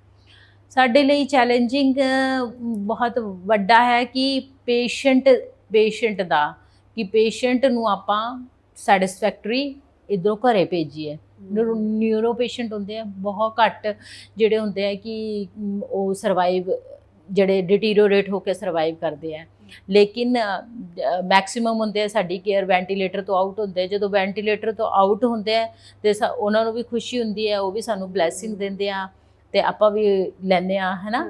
ਤੇ ਬਟ ਸਾਡਾ ਕ੍ਰਿਟੀਕਲ ਕੇਅਰ ਕਰਨਾ ਹੀ ਸਾਡਾ ਇੱਕ ਚੈਲੰਜਿੰਗ ਹੁੰਦਾ ਕਿ ਉਸ ਟਾਈਮ ਤੇ ਸਾਡਾ ਪ੍ਰੋਮਪਟ ਐਕਸ਼ਨ ਹੋਏ ਤੇ ਪੇਸ਼ੈਂਟ ਦਾ ਪੂਰਾ ਟ੍ਰੀਟਮੈਂਟ ਪਲਾਨ ਉਸੇ ਦੇ ਬੇਸ ਤੇ ਹੋਏ, ਔਰ ਐਵੀਡੈਂਸ ਬੇਸਡ ਜਿਹੜਾ ਆਪਾਂ ਪਲਾਨ ਬਣਾਇਆ ਸੀ ਉਹ ਠੀਕ ਹੋ ਰਿਹਾ ਜਾਂ ਨਹੀਂ।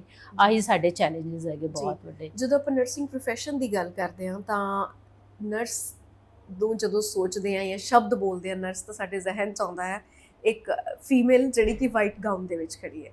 ਬਟ ਹੁਣ ਟਾਈਮ ਬਦਲ ਚੁੱਕਾ, ਹੁਣ ਸਾਡੇ ਕੋਲ ਮੇਲ ਨਰਸਿਸ ਵੀ ਹੈਗੇ ਨੇ। ਇਸ ਚੀਜ਼ ਨੂੰ ਬੀਇੰਗ ਅ ਵਿਮਨ ਤੁਸੀਂ ਕਿਵੇਂ ਦੇਖਦੇ ਹੋ? ਔਰ ਤੁਹਾਡੇ ਕੋਲ ਪ੍ਰੈਕਟੀਕਲ ਐਕਸਪੀਰੀਅੰਸ ਵੀ ਹੈ, ਜ਼ਾਹਿਰ ਜੀ ਗੱਲ ਹੈ ਕਿ ਪੀਜੀਆਈ ਦੇ ਵਿੱਚ ਬਹੁਤ ਸਾਰੇ ਮੇਲ ਨਰਸ ਹੋਣਗੇ। ਤੁਸੀਂ ਇਹਨਾਂ ਦੋਵਾਂ ਦੇ ਵਿੱਚ ਕੋਈ ਕੰਪੈਰੀਜ਼ਨ ਦੇਖਦੇ ਹੋ, ਕੋਈ ਸਿਮਿਲੈਰਿਟੀ ਦੇਖਦੇ ਹੋ? ਮੈਮ ਅੱਜ ਜਿਹੜਾ ਸਮਾਂ ਚੱਲ ਰਿਹਾ ਹੈ ਇਕੁਐਲਿਟੀ ਦਾ ਹੈ ਨਾ। ਕਿਸੇ ਵੀ ਪ੍ਰੋਫੈਸ਼ਨ 'ਚ ਲੈ ਲਓ, ਕੋਈ ਵੀ ਇੱਦਾਂ ਦਾ ਪ੍ਰੋਫੈਸ਼ਨ ਨਹੀਂ ਹੈ ਕਿ ਜਿੱਥੇ ਖਾਲੀ ਫੀਮੇਲ ਹੀ ਹੋਣ ਜਾਂ ਮੇਲ ਹੋਣਗੇ।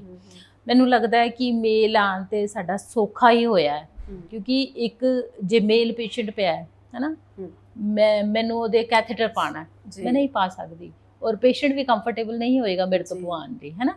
ਤੇ ਜਿਹੜੇ ਸਾਡੇ ਮੇਲ ਨਰਸਿਸ ਆਏ ਆ ਉਹਨਾਂ ਨੂੰ ਬਹੁਤ ਅੱਛੇ ਮੈਨੇਜ ਕਰਦੇ ਆ, ਪੇਸ਼ੈਂਟ ਵੀ ਕੰਫਰਟੇਬਲ ਫੀਲ ਕਰਦਾ ਹੈ। ਨੈਚੁਰਲੀ ਇੱਕ ਫੀਮੇਲ ਹੋਏਗੀ, ਉਹ ਫੀਮੇਲ ਵੱਲੋਂ ਹੀ ਕੰਫਰਟੇਬਲ ਹੋਏਗੀ, ਹੈ ਨਾ। ਉਹ ਮੇਲ ਜੇ ਉਹਨੂੰ ਚੈੱਕ ਕਰ ਰਿਹਾ ਜਾਂ ਉਹਨੂੰ ਕੁਛ ਐਗਜ਼ਾਮਿਨ ਕਰ ਰਿਹਾ ਹੈ ਜਾਂ ਕੁਛ ਕਰ ਰਿਹਾ ਉਹਦਾ ਪ੍ਰੋਸੀਜਰ, ਉਹ ਕੰਫਰਟੇਬਲ ਨਹੀਂ ਹੋਏਗੀ। ਤੇ ਹੁਣ ਜਿੱਦਾਂ ਟਰਾਮਾ ਵਾਲੇ ਕੇਸਿਸ ਆਉਂਦੇ ਆ ਔਰਥੋ ਵਿੱਚ, ਹੈ ਨਾ, ਤੇ ਮੇਲ ਆਪਣੇ ਜਿੱਦਾਂ ਉਹਨਾਂ ਨੂੰ ਚੱਕਣਾ ਹੈ, ਉਹਨਾਂ ਨੂੰ ਬੈੱਡ ਤੇ ਪਾਉਣਾ ਹੈ, ਤੇ ਉਹ ਵਾਲੇ ਕੰਮਾਂ ਵਾਸਤੇ ਵੀ ਨਾ ਜਿਹੜਾ ਮੇਲ ਦਾ ਹੈ ਰੋਲ ਬੇ। ਬਾਕੀ ਜਿਹੜਾ ਮੇਲ ਨੂੰ ਇਮੋਸ਼ਨਲ ਸਪੋਰਟ ਦੇਗਾ ਉਹ ਫੀਮੇਲ ਸ਼ਾਇਦ ਨਹੀਂ ਦੇ ਸਕਦੀ। ਤੇ ਮੈਨੂੰ ਲੱਗਦਾ ਹੈ ਕਿ ਬੋਥ ਆਰ ਇਕੁਵਲੈਂਟ, ਔਰ ਬੋਥ ਦਾ ਕੰਟਰੀਬਿਊਸ਼ਨ ਬਹੁਤ ਜ਼ਰੂਰੀ ਹੈ। ਨਰਸਿੰਗ ਪ੍ਰੋਫੈਸ਼ਨ 'ਚ ਜੇਕਰ ਤੁਹਾਨੂੰ ਕਦੇ ਫਿਊਚਰ ਦੇ ਵਿੱਚ ਕੋਈ ਚੀਜ਼ ਚੇਂਜ ਕਰਨ ਦਾ ਮੌਕਾ ਮਿਲੇ ਤਾਂ ਉਹ ਕੀ ਕਰੋਗੇ ਤੁਸੀਂ? ਮੈਮ ਮੈਂ ਨਰਸਿੰਗ ਪ੍ਰੋਫੈਸ਼ਨ ਦੇ ਵਿੱਚ ਪਹਿਲਾਂ ਤਾਂ ਲੋਕਾਂ ਦਾ ਮਾਈਂਡ ਸੈਟ ਚੇਂਜ ਕਰਨਾ ਚਾਹੂੰਗੀ ਸਾਡੇ ਵੱਲੋਂ, ਕਿ ਨਰਸਿਸ ਨੂੰ ਤੁਹਾਨੂੰ ਲੱਗਦਾ ਕਿ ਨਰਸਿੰਗ ਪ੍ਰੋਫੈਸ਼ਨ ਜਿਹੜਾ ਆ ਉਹ ਅੰਡਰਰੇਟਡ ਹੈ, ਵੀ ਉਹ ਕ੍ਰੈਡਿਟ ਮਿਲ ਹੀ ਨਹੀਂ ਰਿਹਾ? ਯੈਸ ਮੈਮ, ਬਿਕੋਜ਼ ਸਾਰੇ ਤਵੱਜੋ ਡਾਕਟਰਸ ਨੂੰ ਹੀ ਦਿੰਦੇ ਆ। ਇਹਦਾ ਮਤਲਬ ਇਹ ਤਾਂ ਨਹੀਂ ਕਿ you guys sometime feel jealous with doctor? No jealous ਨਹੀਂ ਮੈਮ। ਦੇਖੋ, ਮੈਂ ਆਪਣਾ ਕੰਮ ਕਰਨਾ, ਮੈਨੂੰ ਜਿਹੜਾ ਕੰਮ ਮੇਰਾ ਸੈਟਿਸਫੈਕਸ਼ਨ ਦੇ ਰਿਹਾ ਮੈਂ ਉਹਨਾਂ ਤੋਂ ਕੀ ਲੈਣਾ। ਬਟ ਮੈਨੂੰ ਲੱਗਦਾ ਹੈ ਹਰ ਪਰਸਨ ਦਾ ਆਪਣਾ ਇੰਪੋਰਟੈਂਟ ਰੋਲ ਹੁੰਦਾ ਹੈ। ਲੋਕਾਂ ਨੂੰ ਸਮਝਣ ਦੀ ਲੋੜ ਹੈ। ਜਿਹੜੀ ਨਰਸ ਨੂੰ ਰਿਸਪੈਕਟ ਮਿਲਣੀ ਚਾਹੀਦੀ ਹੈ ਉਹ ਪੂਰੇ ਉਸੇ ਲੈਵਲ ਤੇ ਮਿਲਣੀ ਚਾਹੀਦੀ ਹੈ, ਔਰ ਜਿਹੜੀ ਡਾਕਟਰ ਨੂੰ ਹੈ ਤੇ ਉਹ ਡਾਕਟਰ ਨੂੰ, ਕਿਉਂਕਿ ਪੂਰਾ ਟੀਮ ਵਰਕ ਹੀ ਮਿਲ ਕੇ ਕੰਮ ਕਰਦਾ। ਡਾਕਟਰ ਇਕੱਲਾ ਕੰਮ ਨਹੀਂ ਕਰ ਸਕਦਾ, ਜਾਂ ਕੋਈ ਹੋਰ ਟੈਕਨੀਸ਼ੀਅਨ, ਪੈਰਾਮੈਡਿਕਸ ਕੁਝ ਨਹੀਂ ਕਰ ਸਕਦੇ। ਪੇਸ਼ੈਂਟ ਜਿਹੜਾ ਤੁਹਾਡਾ ਠੀਕ ਹੁੰਦਾ ਹੈ ਉਹ ਇੱਕ ਪੂਰਾ ਟੀਮ ਵਰਕ ਨਾਲ ਠੀਕ ਹੁੰਦਾ ਹੈ। ਤੇ ਮੈਂ ਚਾਹੂੰਗੀ ਕਿ, ਹੈ ਨਾ, ਔਰ ਦੂਜਾ ਮੈਂ ਚਾਹੂੰਗੀ ਕਿ ਜਿੱਦਾਂ ਸਿਨੈਰੀਓ ਚੇਂਜ ਹੋ ਰਿਹਾ ਹੈ ਤੇ ਇੱਕ ਹਰ ਹਸਪੀਟਲ ਵਿੱਚ ਇੱਕ ਸਟ੍ਰੈਟਜੀ ਪਲੈਨਿੰਗ ਹੁੰਦੀ ਹੈ, ਬਿਕੋਜ਼ ਅੱਜ ਕੱਲ੍ਹ ਦੀਆਂ ਨਰਸਿਸ ਆਪਣੇ ਡਿਸੀਜ਼ਨ ਖੁਦ ਲੈਂਦੀਆਂ ਨੇ। ਸਮਟਾਈਮਸ ਡਾਕਟਰ ਅਵੇਲੇਬਲ ਨਹੀਂ ਹੁੰਦੇ, ਪੇਸ਼ੈਂਟ ਅਰੈਸਟ ਹੋ ਜਾਂਦਾ, ਆਪਾਂ ਉਹਨੂੰ CPR ਦੇ ਕੇ ਰਿਵਾਈਵ ਵੀ ਕਰ ਲੈਂਦੇ ਹਾਂ, ਹੈ ਨਾ। ਤੇ ਉਸ ਟਾਈਮ ਸਾਡਾ ਹੀ ਡਿਸੀਜ਼ਨ ਸੀ ਕਿ ਆਪਾਂ ਪ੍ਰੋਮਪਟ ਇੱਕੋ ਦਮ ਐਕਸ਼ਨ ਲਿਆ ਕ੍ਰਿਟੀਕਲ ਟਾਈਮ 'ਚ, ਤੇ ਆਪਾਂ ਉਹਨੂੰ ਸਰਵਾਈਵ ਕੀਤਾ। ਤੇ we are not a care provider, we are decision maker also, ਠੀਕ ਹੈ।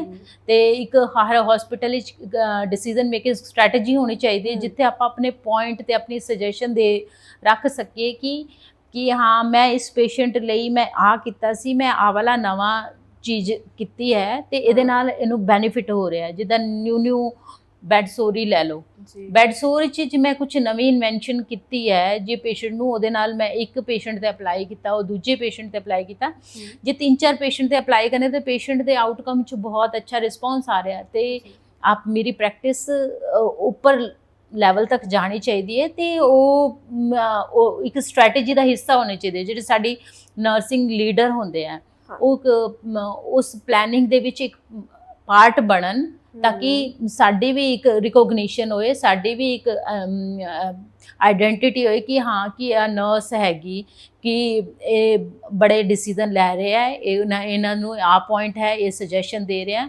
ਮੈਨੂੰ ਲੱਗਦਾ ਸਟ੍ਰੈਟਜੀ ਦਾ ਪਲੈਨਿੰਗ ਦਾ ਪਾਰਟ ਸਾਨੂੰ ਬਣਾਇਆ ਜਾਏ। ਜੀ ਜੀ ਜੀ ਜੀ ਕੋਈ ਇਹੋ ਜਿਹੀ ਚੀਜ਼ ਜਿਹੜੀ ਤੁਹਾਨੂੰ ਲੱਗਦਾ ਹੈ ਕਿ ਮੈਂ ਇਸ ਪ੍ਰੋਫੈਸ਼ਨ ਦੇ ਵਿੱਚ ਅੱਜ ਆਈ ਹਾਂ ਤੇ ਇਹ ਮੈਂ ਸ਼ੁਕਰਗੁਜ਼ਾਰ ਹਾਂ ਇਹਦੇ ਲਈ, ਜਾਂ ਮੈਂ ਇਹਦੇ ਤੇ ਬਹੁਤ ਪ੍ਰਾਊਡ ਫੀਲ ਕਰਦੀ ਹਾਂ? ਮੈਮ ਮੈਂ ਸ਼ੁਰੂ ਤੋਂ ਗਿਆ, ਮੈਨੂੰ ਨਰਸਿੰਗ ਬਹੁਤ ਅੱਛੀ ਲੱਗਦੀ, specially bed side nursing. Ma'am ਮੇਰੇ ਕੋਲ ਅਪੋਰਚੁਨਿਟੀ ਸੀ, ਮੈਂ ਇਹਦੇ ਬਾਅਦ MA ਸਾਈਕੋਲੋਜੀ ਵੀ ਕੀਤੀ ਹੈ ਨਾ, ਮੈਂ post graduate diploma in hospital and health management ਵੀ ਕੀਤਾ ਹੋਇਆ। ਬਟ ਮੈਨੂੰ ਫਿਰ ਵੀ ਨਾ ਪਤਾ ਨਹੀਂ ਮੈਡਮ, ਬੈਡ ਸਾਈਡ ਪੇਸ਼ੈਂਟ ਦੇ ਟੱਚ ਦੇ ਨਾਲ, ਪੇਸ਼ੈਂਟ ਦੇ ਨਾਲ ਰਹਿਣਾ, ਪੇਸ਼ੈਂਟ ਦਾ ਕੰਮ ਕਰਕੇ ਜਿਹੜੀ ਸੈਟਿਸਫੈਕਸ਼ਨ ਮਿਲਦੀ ਹੈ, ਮੈਨੂੰ ਲੱਗਦਾ ਹੈ ਮੈਂ ਸ਼ਾਇਦ as a administrator, as a educator ਉਹ ਨਹੀਂ ਕਰ ਪਾਉਂਗੀ ਜਿਹੜੀ ਸੈਟਿਸਫੈਕਸ਼ਨ ਮੈਨੂੰ ਪੇਸ਼ੈਂਟ ਵੱਲੋਂ ਮਿਲਦੀ ਹੈ, ਉਹਨਾਂ ਦੇ ਕੰਮ ਕਰਕੇ ਮਿਲਦੀ ਹੈ। ਜੀ ਜਦੋਂ ਤੁਸੀਂ ਗੱਲ ਕਰਦੇ ਹੋ ਕਿ ਮੈਂ ਉਹਨਾਂ ਦੇ ਨਾਲ ਜ਼ਿਆਦਾਤਰ ਰਹਿਣਾ ਪੇਸ਼ੈਂਟਸ ਦੇ ਨਾਲ ਪਸੰਦ ਕਰਦੀ ਹਾਂ, ਬਹੁਤ ਸਾਰੇ ਪੇਸ਼ੈਂਟਸ ਨਿਊਰੋ ਸਰਜਰੀ ਦੇ ਵਿੱਚ ਆਉਂਦੇ ਨੇ ਜਿਨ੍ਹਾਂ ਦੀਆਂ ਵੱਖ-ਵੱਖ ਦਿੱਕਤਾਂ ਹੁੰਦੀਆਂ ਨੇ, ਹੈ ਨਾ, ਤੇ ਤੁਹਾਡਾ ਜਿਹੜਾ ਜ਼ਿਆਦਾਤਰ ਲਗਾਵ ਹੁੰਦਾ ਆ ਉਹ ਕਿਸ ਤਰ੍ਹਾਂ ਦੇ ਪੇਸ਼ੈਂਟਸ ਦੇ ਨਾਲ ਹੁੰਦਾ ਹੈ? ਜਾਂ ਜੇ ਮੈਂ ਉਸ ਤੋਂ ਪਹਿਲਾਂ ਇਹ ਪੁੱਛਾਂ ਕਿ ਨਿਊਰੋ ਸਰਜਰੀ 'ਚ ਜ਼ਿਆਦਾਤਰ ਪੇਸ਼ੈਂਟਸ ਆਉਂਦੇ ਕਿਸ ਚੀਜ਼ ਦੇ? ਮੈਡਮ ਸਾਡੇ ਡਿਪਾਰਟਮੈਂਟ ਵਿੱਚ ਨਿਊਰੋ ਟਿਊਮਰ ਦੇ ਆਉਂਦੇ ਆ, ਜਿਹੜੇ ਐਨੂਰਿਜ਼ਮ ਦੇ ਆਉਂਦੇ ਆ।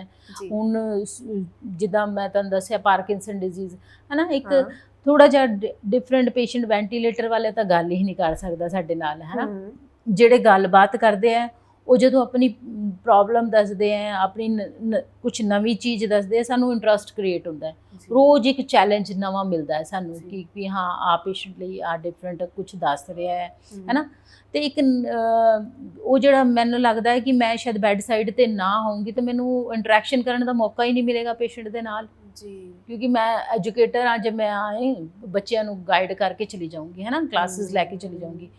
ਜੇ ਮੈਂ ਪੇਸ਼ੈਂਟ ਦੇ ਨਾਲ ਖੜੀ ਹੋ ਕੇ ਰੂਬਰੂ ਗੱਲ ਕਰ ਸਕਦੀ ਹਾਂ, ਉਹ ਜਿੰਨਾ ਟਾਈਮ ਮੈਂ ਉਹਨਾਂ ਨਾਲ ਬਿਤਾਉਂਦੀ ਹਾਂ, 6 ਘੰਟੇ 12 ਘੰਟੇ, ਉਹ ਮੈਨੂੰ ਪੂਰਾ ਫਲੋਰ ਦਿੰਦੇ ਆ ਆਪਣੇ ਦਿਲ ਦੀਆਂ ਕਿ ਮੈਡਮ ਮੇਰੇ ਨਾਲ ਆ ਹੋਇਆ, ਮੈਨੂੰ ਆ ਪਹਿਲਾਂ ਸਿਰ ਤੋਂ ਦਿੱਕਤ ਹੋਈ, ਫਿਰ ਮੇਰੇ ਮੂੰਹ 'ਚ ਲਕਵਾ ਪੈਣਾ ਸ਼ੁਰੂ ਹੋ ਗਿਆ, ਮੈਨੂੰ ਅੱਖਾਂ ਤੋਂ ਦਿਸਣਾ ਬੰਦ ਹੋ ਗਿਆ, ਹੈ ਨਾ। ਮੈਡਮ ਕਿੰਨਾ ਪੇਨ ਹੁੰਦਾ ਹੈ ਕਿ ਉਹਨਾਂ ਦੀ ਜਿੱਦਾਂ ਆਪਟਿਕ ਨਰਵ ਪ੍ਰੈਸ ਹੋਈ ਟਿਊਮਰ ਨਾਲ, ਉਹਨੂੰ ਦਿਸਣਾ ਹੀ ਬੰਦ ਹੋ ਗਿਆ। ਮੈਡਮ ਸੋਚ ਕੇ ਹੀ ਬਹੁਤ ਦਿਲ ਘਬਰਾਉਂਦਾ ਹੈ ਕਿ ਇੱਕ ਵਾਰ ਹਨੇਰਾ ਹੋ ਜਾਏ, ਸਾਨੂੰ ਦਿਖਣਾ ਬੰਦ ਹੋ ਜਾਏ। ਸਭ ਤੋਂ ਵੱਧ ਜਿਹੜਾ ਚੈਲੰਜਿੰਗ ਹੈ ਉਹ ਡੈਫੀਨੇਟਲੀ ਕਿਸੇ ਨੂੰ ਸਿੰਪੈਥੀ ਦੇਣੀ, ਕਿਸੇ ਦਾ ਸਹਾਰਾ ਬਣਨਾ ਹੈ, ਔਰ ਉਹ ਕੰਮ ਤੁਸੀਂ ਬਾਖੂਬੀ ਬਹੁਤ ਵਧੀਆ ਤਰੀਕੇ ਨਾਲ ਕਰ ਰਹੇ ਹੋ। ਤੁਸੀਂ ਜ਼ਿਕਰ ਕੀਤਾ ਕਿ ਤੁਸੀਂ ਸਾਈਕੋਲੋਜੀ ਦੇ ਵਿੱਚ ਵੀ MSc ਕੀਤੀ ਹੋਈ ਹੈ, MA ਕੀਤੀ ਹੋਈ ਆ। ਤੁਹਾਨੂੰ MA ਇਨ ਸਾਈਕੋਲੋਜੀ ਨਿਊਰੋ ਦੇ ਪੇਸ਼ੈਂਟਸ ਨੂੰ ਡੀਲ ਕਰਨ ਦੇ ਵਿੱਚ ਕੋਈ ਹੈਲਪ ਕਰਦੀ ਹੈ? ਮੈਮ ਬਹੁਤ ਹੈਲਪ ਕਰਦੀ ਹੈ ਸਾਈਕੋਲੋਜੀ, ਬਿਕੋਜ਼ ਆਪਾਂ ਪੇਸ਼ੈਂਟ ਦਾ ਅੰਦਰ ਦਾ ਡੀਪ ਦਾ ਪੁੱਛਦੇ ਹਾਂ, ਜਿਹੜੀ ਗੱਲਾਂ ਉਹ ਸ਼ਾਇਦ ਆਮ ਸਿਸਟਰ ਨੂੰ ਜਾਂ ਨਰਸ ਨੂੰ ਨਹੀਂ ਦੱਸੇਗਾ, ਉਹ ਸਾਨੂੰ ਮਤਲਬ ਤਰੀਕੇ ਆ ਜਾਂਦੇ ਉਹਨਾਂ ਤੋਂ ਕਢਾਉਣ ਦੇ ਜੀ, ਔਰ ਉਹਦੇ ਗੱਲਬਾਤ ਕਰਨ ਦਾ ਤਰੀਕਾ, ਜਿਹੜਾ ਸਾਈਕੋਲੋਜੀਕਲ ਲੈਵਲ, ਸਾਈਕੋਲੋਜੀਕਲ ਸਟੇਟਸ ਆਪਾਂ ਅਸੈਸ ਕਰਦੇ ਹਾਂ, ਫਿਰ ਉਹਨਾਂ ਨੂੰ ਸਾਈਕੋਲੋਜੀਕਲ ਥੈਰੇਪੀਜ਼ ਦੇ ਸਕਦੇ ਹਾਂ ਜਿੱਦਾਂ ਆਪਾਂ ਪੜ੍ਹਿਆ ਆਪਣੇ ਉਹਦੇ 'ਚ, ਤੇ ਮੈਨੂੰ ਲੱਗਦਾ ਬਹੁਤ ਹੈਲਪ ਕਰ ਰਹੀ ਹੈ। ਔਰ ਤੁਹਾਨੂੰ ਲੱਗਦਾ ਕਿ ਨਿਊਰੋ ਦੇ ਪੇਸ਼ੈਂਟਸ ਦੇ ਲਈ ਸਪੈਸ਼ਲ ਕੰਸਲਟੇਸ਼ਨਸ ਹੋਣੀਆਂ ਚਾਹੀਦੀਆਂ ਨੇ, ਥੈਰੇਪੀ ਦੀਆਂ ਹੋਣੀਆਂ ਚਾਹੀਦੀਆਂ ਮੈਮ।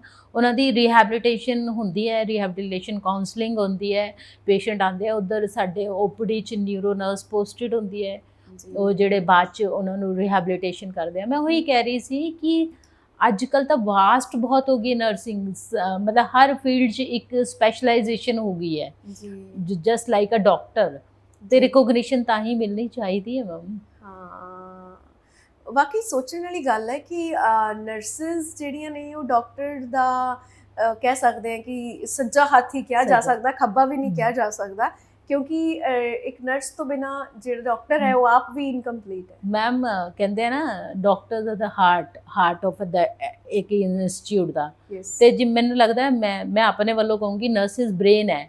ਹਾਰਟ ਕੰਮ ਕਰਨਾ ਬੰਦ ਕਰ ਦੇ ਤਾਂ ਜ਼ਿੰਦਗੀ ਚਲੇ, ਹਾਰਟ ਕਰਦੇ, ਲੇਕਿਨ ਬ੍ਰੇਨ ਕੰਮ ਕਰਨਾ ਬੰਦ ਕਰ ਦੇ ਤਾਂ ਸਰੀਰ ਚਲੇਗਾ ਹੀ ਨਹੀਂ ਮੈਮ। ਜੀ ਤੇ ਨਰਸਿਸ ਜਿਹੜੀ ਬੈਕਬੋਨ ਹੈ ਇੱਕ ਇੰਸਟੀਚਿਊਟ ਨੂੰ ਜਿਹੜਾ ਵੈਸੇ ਪੂਰਾ ਤੁਹਾਨੂੰ ਸਪੋਰਟ ਲੱਗਦਾ ਕੀ ਕਰਦੀਆਂ ਹੈ ਨੇ। ਕਿਉਂ ਇਸ ਤਰ੍ਹਾਂ ਹੈ, ਕਿਉਂ ਤੁਹਾਡਾ ਪ੍ਰੋਫੈਸ਼ਨ ਅੰਡਰਰੇਟਡ ਹੈ? ਹੈਗਾ ਆ ਨੋ ਡਾਊਟ, ਹਾਂਜੀ। ਕਿਉਂਕਿ ਵਾਕਈ ਜਦੋਂ ਵੀ ਮੈਡੀਕਲ ਮੈਮ ਪ੍ਰੋਫੈਸ਼ਨ ਪਹਿਲਾਂ ਲੋਕਾਂ ਦੇ ਮਾਈਂਡ ਸੈਟ 'ਚ ਸੀ ਕਿ ਹਾਂ ਨਰਸਿਸ ਜਾਂਦੀਆਂ ਨੇ, ਬਹਿ ਜਾਂਦੀਆਂ ਨੇ ਉੱਥੇ, ਕੋਈ ਸਿਲਾਈ ਹੁੰਦੀ ਸੀ, ਕੋਈ ਮਤਲਬ, but now days ma'am totally different ਹੈ, ਸਿਨੈਰੀਓ ਡਿਫਰੈਂਟ ਹੈ, ਐਜੂਕੇਸ਼ਨ ਬਹੁਤ ਜ਼ਿਆਦਾ ਆ ਗਈ ਹੈ। ਨਰਸਿਸ ਅੱਜ ਕੱਲ੍ਹ ਬਹੁਤ ਵੱਡੀਆਂ ਵੱਡੀਆਂ ਰਿਸਰਚ 'ਚ ਪਾਰਟਿਸਿਪੇਟ ਕਰ ਰਹੀਆਂ ਨੇ ਗਲੋਬਲੀ।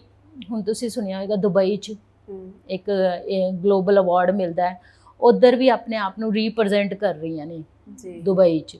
ਤੇ ਤੁਸੀਂ ਦੇਖੋ ਇੰਨੇ ਵੱਡੇ ਅਹੁਦੇ ਤੇ ਜਾ ਕੇ ਜਿਹੜੇ ਆਪਣੇ ਪੂਰੇ ਵਰਲਡ ਵੱਲੋਂ ਆਪਣੇ ਦੇਸ਼ ਨੂੰ ਰਿਪਰੈਜ਼ੈਂਟ ਕਰ ਰਹੀ ਹੈ, ਤਾਂ ਉਹ ਕੋਈ ਛੋਟੀ ਮੋਟੀ ਗੱਲ ਤਾਂ ਹੋਣੀ ਨਹੀਂ ਮੈਮ। ਨਰਸਿੰਗ ਨਾਈਟਿੰਗੇਲ ਅਵਾਰਡ ਮਿਲਦੇ ਹੈ, ਜੀ ਪ੍ਰਧਾਨ ਮੰਤਰੀ ਖੁਦ ਦਿੰਦੇ ਹੈ, ਤੇ ਰਿਕੋਗਨੀਸ਼ਨ ਤਾਂ ਹੋਣੀ ਚਾਹੀਦੀ ਹੈ ਨਾ। ਜੀ ਜੀ ਜੀ ਬਿਲਕੁਲ ਬਿਲਕੁਲ। ਸਰਿਤਾ ਜੀ, ਜੇ ਕੋਈ ਸਾਡੇ ਜਿਹੜੇ ਲੋਕ ਸਾਨੂੰ ਦੇਖ ਰਹੇ ਨੇ, ਬਹੁਤ ਸਾਰੇ ਪੇਰੈਂਟਸ ਵੀ ਹੋਣਗੇ, ਬਹੁਤ ਸਾਰੇ ਨੌਜਵਾਨ ਵੀ ਨੇ, ਕੋਈ ਨਰਸਿੰਗ ਪ੍ਰੋਫੈਸ਼ਨ 'ਚ ਆਉਣਾ ਚਾਹਵੇ ਤਾਂ ਕੀ ਕਹਿਣਾ ਚਾਹੋਗੇ ਤੁਸੀਂ? ਕਿਹੜੀਆਂ ਖਾਸ ਗੱਲਾਂ ਦਾ ਧਿਆਨ ਰੱਖੋ, ਕਿਹੜੇ ਕੰਮ ਕਰੋ ਤੇ ਕਿਹੜੇ ਨਾ ਕਰੋ? ਮੈਂ ਸਭ ਤੋਂ ਪਹਿਲਾਂ ਕਹੂੰਗੀ, ਜੇ ਤੁਹਾਡਾ ਦਿਲ ਗਵਾਹੀ ਦਿੰਦਾ ਨਰਸਿੰਗ ਵਿੱਚ ਆਉਣ ਦਾ, ਤੇ ਨਰਸਿੰਗ ਬਹੁਤ ਹਾਈਲੀ ਸਕਿਲਡ ਪ੍ਰੋਫੈਸ਼ਨ ਹੈ, ਬਹੁਤ ਮਤਲਬ ਉਚਾਈਆਂ ਤੇ ਲੈ ਜਾਏਗਾ। ਦਿਲੋਂ ਤੋਂ ਤੁਹਾਨੂੰ ਜਿਹੜੀ ਸੈਟਿਸਫੈਕਸ਼ਨ ਮਿਲੇਗੀ ਮੈਂ ਉਹਦਾ ਬਿਆਨ ਹੀ ਨਹੀਂ ਕਰ ਸਕਦੀ। ਤੇ ਮੈਂ ਚਾਹੁੰਦੀ ਹਾਂ ਜਿਹੜੇ ਵੀ ਨੌਜਵਾਨ ਇਸ ਪ੍ਰੋਫੈਸ਼ਨ ਵਿੱਚ ਆਉਣ, ਬਹੁਤ ਖੁੱਲ੍ਹ ਕੇ ਆਉਣ, ਕਿਉਂਕਿ ਬਹੁਤ ਹੀ ਸਜਿਆ ਹੋਇਆ ਪ੍ਰੋਫੈਸ਼ਨ ਹੈ, ਸੇਵਾ ਭਾਵ ਵਾਲਾ ਪ੍ਰੋਫੈਸ਼ਨ ਹੈ। ਤੁਸੀਂ ਆਪਣਾ ਬੈਸਟ ਦੇ ਸਕਦੇ ਹੋ ਇਸ, ਤੇ ਉਹ ਤੁਸੀਂ ਜਿਹੜਾ ਡਾਇਰੈਕਟ ਕਮਿਊਨਿਟੀ ਨੂੰ ਸਰਵ ਕਰ ਸਕਦੇ ਹੋ, ਜਿਹੜਾ ਕੋਈ ਨਹੀਂ ਕਰ ਸਕਦਾ ਡਾਇਰੈਕਟ ਪੇਸ਼ੈਂਟ ਦੇ ਕੰਟੈਕਟ 'ਚ। ਆਪਾਂ ਨਰਸਿਸ ਹੀ ਰਹਿੰਦੇ ਹਾਂ 24 ਆਰ, ਉਹਨਾਂ ਨੂੰ ਪੂਰਾ ਜਾਣਦੇ ਹਾਂ, ਉਹਨਾਂ ਦੀ ਪੂਰੀ ਸਿੰਪਥੀ ਲੈਂਦੇ ਹਾਂ, ਉਹਨਾਂ ਦੀ ਪੂਰੀ ਪੇਨ ਆਪਾਂ ਫੀਲ ਕਰਦੇ ਹਾਂ। ਬਿਕੋਜ਼ ਆਪ ਤੁਸੀਂ ਗੁਰਦੁਆਰੇ ਜਾ ਕੇ ਮੱਥਾ ਟੇਕਣ ਦਾ ਕੁਛ ਨਹੀਂ ਹੈ ਜਦ ਤੱਕ ਕਿ ਤੁਸੀਂ ਹਿਊਮੈਨਿਟੀ ਨੂੰ ਸਰਵ ਕੀਤਾ। ਬਹੁਤ ਬਹੁਤ ਸ਼ੁਕਰੀਆ ਸਰਿਤਾ ਜੀ Thank you, ਗੱਲਬਾਤ ma'am. ਕਰਨ ਲਈ। ਔਰ ਹੈਰਾਨੀ ਦੀ ਗੱਲ ਇਹ ਵੀ ਹੈ ਕਿ ਜਿੰਨਾ ਅਸੀਂ ਸਮਝਦੇ ਹਾਂ ਕਿਸੇ ਵੀ ਇਨਸਾਨ ਨੂੰ ਜਾਂ ਕਿਸੇ ਵੀ ਪ੍ਰੋਫੈਸ਼ਨ ਨੂੰ, ਉਹਦੇ ਬਾਰੇ ਜੋ ਵੀ ਅਸੀਂ ਰਾਏ ਬਣਾ ਲੈਂਦੇ ਹਾਂ, ਉਹ ਸਾਡੀ ਉਸ ਇੱਕ ਪਰਟੀਕੂਲਰ ਸਿਚੁਏਸ਼ਨ ਦੀ ਹੁੰਦੀ ਹੈ ਨਾ। Yes ma'am. ਵੀ ਅਸੀਂ ਆਪ ਉਸ ਸਿਚੁਏਸ਼ਨ ਦੇ ਵਿੱਚ ਇੰਨੇ ਇਮੋਸ਼ਨਲੀ ਇੰਡਲਜ ਹੋਏ ਹੁੰਦੇ ਕਿ ਅਸੀਂ ਪ੍ਰੈਕਟੀਕਲੀ ਮੈਮ ਸੋਲੂਸ਼ਨ। ਸਟ੍ਰੈਸ ਬਹੁਤ ਜ਼ਿਆਦਾ ਹੁੰਦਾ ਹੈ ਜੀ ਐਕਚੁਅਲੀ, ਵਰਕਲੋਡ ਵੀ ਬਹੁਤ ਹੈ, ਮੈਂ ਤੁਹਾਨੂੰ ਦੱਸਿਆ, ਤੇ ਉਹਦੇ ਕਰਕੇ ਥੋੜੀ ਬਹੁਤ ਭੁੱਲ ਚੁੱਕ ਵੀ ਹੋ ਜਾਂਦੀ ਹੈ। ਆਦਤ ਨਹੀਂ ਹੈ ਕਿ ਆਪਾਂ nobody is perfect in this world, ਕਿ ਸਾਨੂੰ ਵੀ ਹੋ ਜਾਂਦਾ ਹੈ ਕਈ ਵਾਰ ਟੈਂਪਰ ਥੋੜਾ ਜਿਹਾ ਸ਼ਾਰਟ, ਤੇ ਸਾਨੂੰ ਸਮਝਣਾ ਚਾਹੀਦਾ ਹੈ ਕਿ ਆਪਾਂ ਸਟ੍ਰੈਸ 'ਚੋਂ ਨਿਕਲ ਰਹੇ ਹਾਂ ਤਾਂ ਤੁਹਾਡੇ ਲਈ ਕੰਮ ਕਰ ਰਹੇ ਹਾਂ, ਤੇ ਤੁਹਾਡੇ ਲਈ ਬੈਸਟ ਪੋਸੀਬਲ ਕਰਾਂਗੇ, ਤੇ ਤੁਸੀਂ ਨਰਸਿਸ ਨੂੰ ਉਹੀ ਸਨਮਾਨ ਦਿਓ, ਤੇ ਮੈਂ ਚਾਹੂੰਗੀ ਜੀ ਪਿਆਰ ਦਿਓ। ਜੀ ਸਰਿਤਾ ਜੀ, ਬਹੁਤ ਬਹੁਤ ਸ਼ੁਕਰੀਆ ਗੱਲਬਾਤ you, ma'am. ਕਰਨ ਦੇ ਲਈ। Thank you ma'am. ਸੋ ਕਾਰਕੇਅਰਸ ਦੇ ਵਿੱਚ ਅੱਜ ਤੁਹਾਡੀ ਮੁਲਾਕਾਤ ਹੋਈ ਨਰਸ ਸਰਿਤਾ ਸੇਨ ਜੀ ਦੇ ਨਾਲ, ਜਿਨ੍ਹਾਂ ਦਾ 21 ਸਾਲ ਦਾ ਪੀਜੀ ਦਾ ਤਜਰਬਾ ਸੀ, ਔਰ ਬਹੁਤ ਸਾਰੀਆਂ ਚੀਜ਼ਾਂ ਜਿਹੜੀਆਂ ਸੀ ਉਹਨਾਂ ਦੇ ਨਾਲ ਗੱਲਬਾਤ ਕਰਕੇ ਜਾਣੀਆਂ ਨੇ, ਖਾਸ ਤੌਰ ਤੇ ਚੈਲੰਜ। ਸਭ ਤੋਂ ਵੱਡੀ ਗੱਲ ਕਿ ਨਰਸਿਸ ਦੀ ਜਿਹੜੀ ਬਣਦੀ ਰਿਸਪੈਕਟ ਹੈ, ਇਸ ਪ੍ਰੋਫੈਸ਼ਨ ਨੂੰ ਜੋ ਡਿਊ ਰਿਸਪੈਕਟ ਮਿਲਣੀ ਚਾਹੀਦੀ ਹੈ, ਉਹ ਨਹੀਂ ਮਿਲ ਰਹੀ। ਮੇਰੇ ਖਿਆਲ ਦੇ ਵਿੱਚ ਇਹ ਹਰ ਕਿਸੇ ਨੂੰ ਸੋਚਣਾ ਵੀ ਚਾਹੀਦਾ ਹੈ। ਤੇ ਅੱਜ ਦੀ ਇਹ ਗੱਲਬਾਤ ਤੁਹਾਨੂੰ ਕਿਸ ਤਰ੍ਹਾਂ ਲੱਗੀ, ਤੁਸੀਂ ਕਮੈਂਟ ਸੈਕਸ਼ਨ ਦੇ ਵਿੱਚ ਸਾਨੂੰ ਜ਼ਰੂਰ ਦੱਸਣਾ। ਤੇ ਇਸ ਤਰ੍ਹਾਂ ਦੀਆਂ ਹੋਰ ਦਿਲਚਸਪ ਮੁਲਾਕਾਤਾਂ ਦੇ ਲਈ ਤੁਸੀਂ ਸਾਡੇ ਚੈਨਲ ਨੂੰ ਲਾਈਕ, ਸ਼ੇਅਰ ਤੇ ਸਬਸਕ੍ਰਾਈਬ ਕਰਨਾ ਬਿਲਕੁਲ ਨਾ ਭੁੱਲਣਾ। ਅੱਜ ਦੇ ਲਈ ਇੰਨਾ ਹੀ। ਸਤਿ ਸ਼੍ਰੀ ਅਕਾਲ।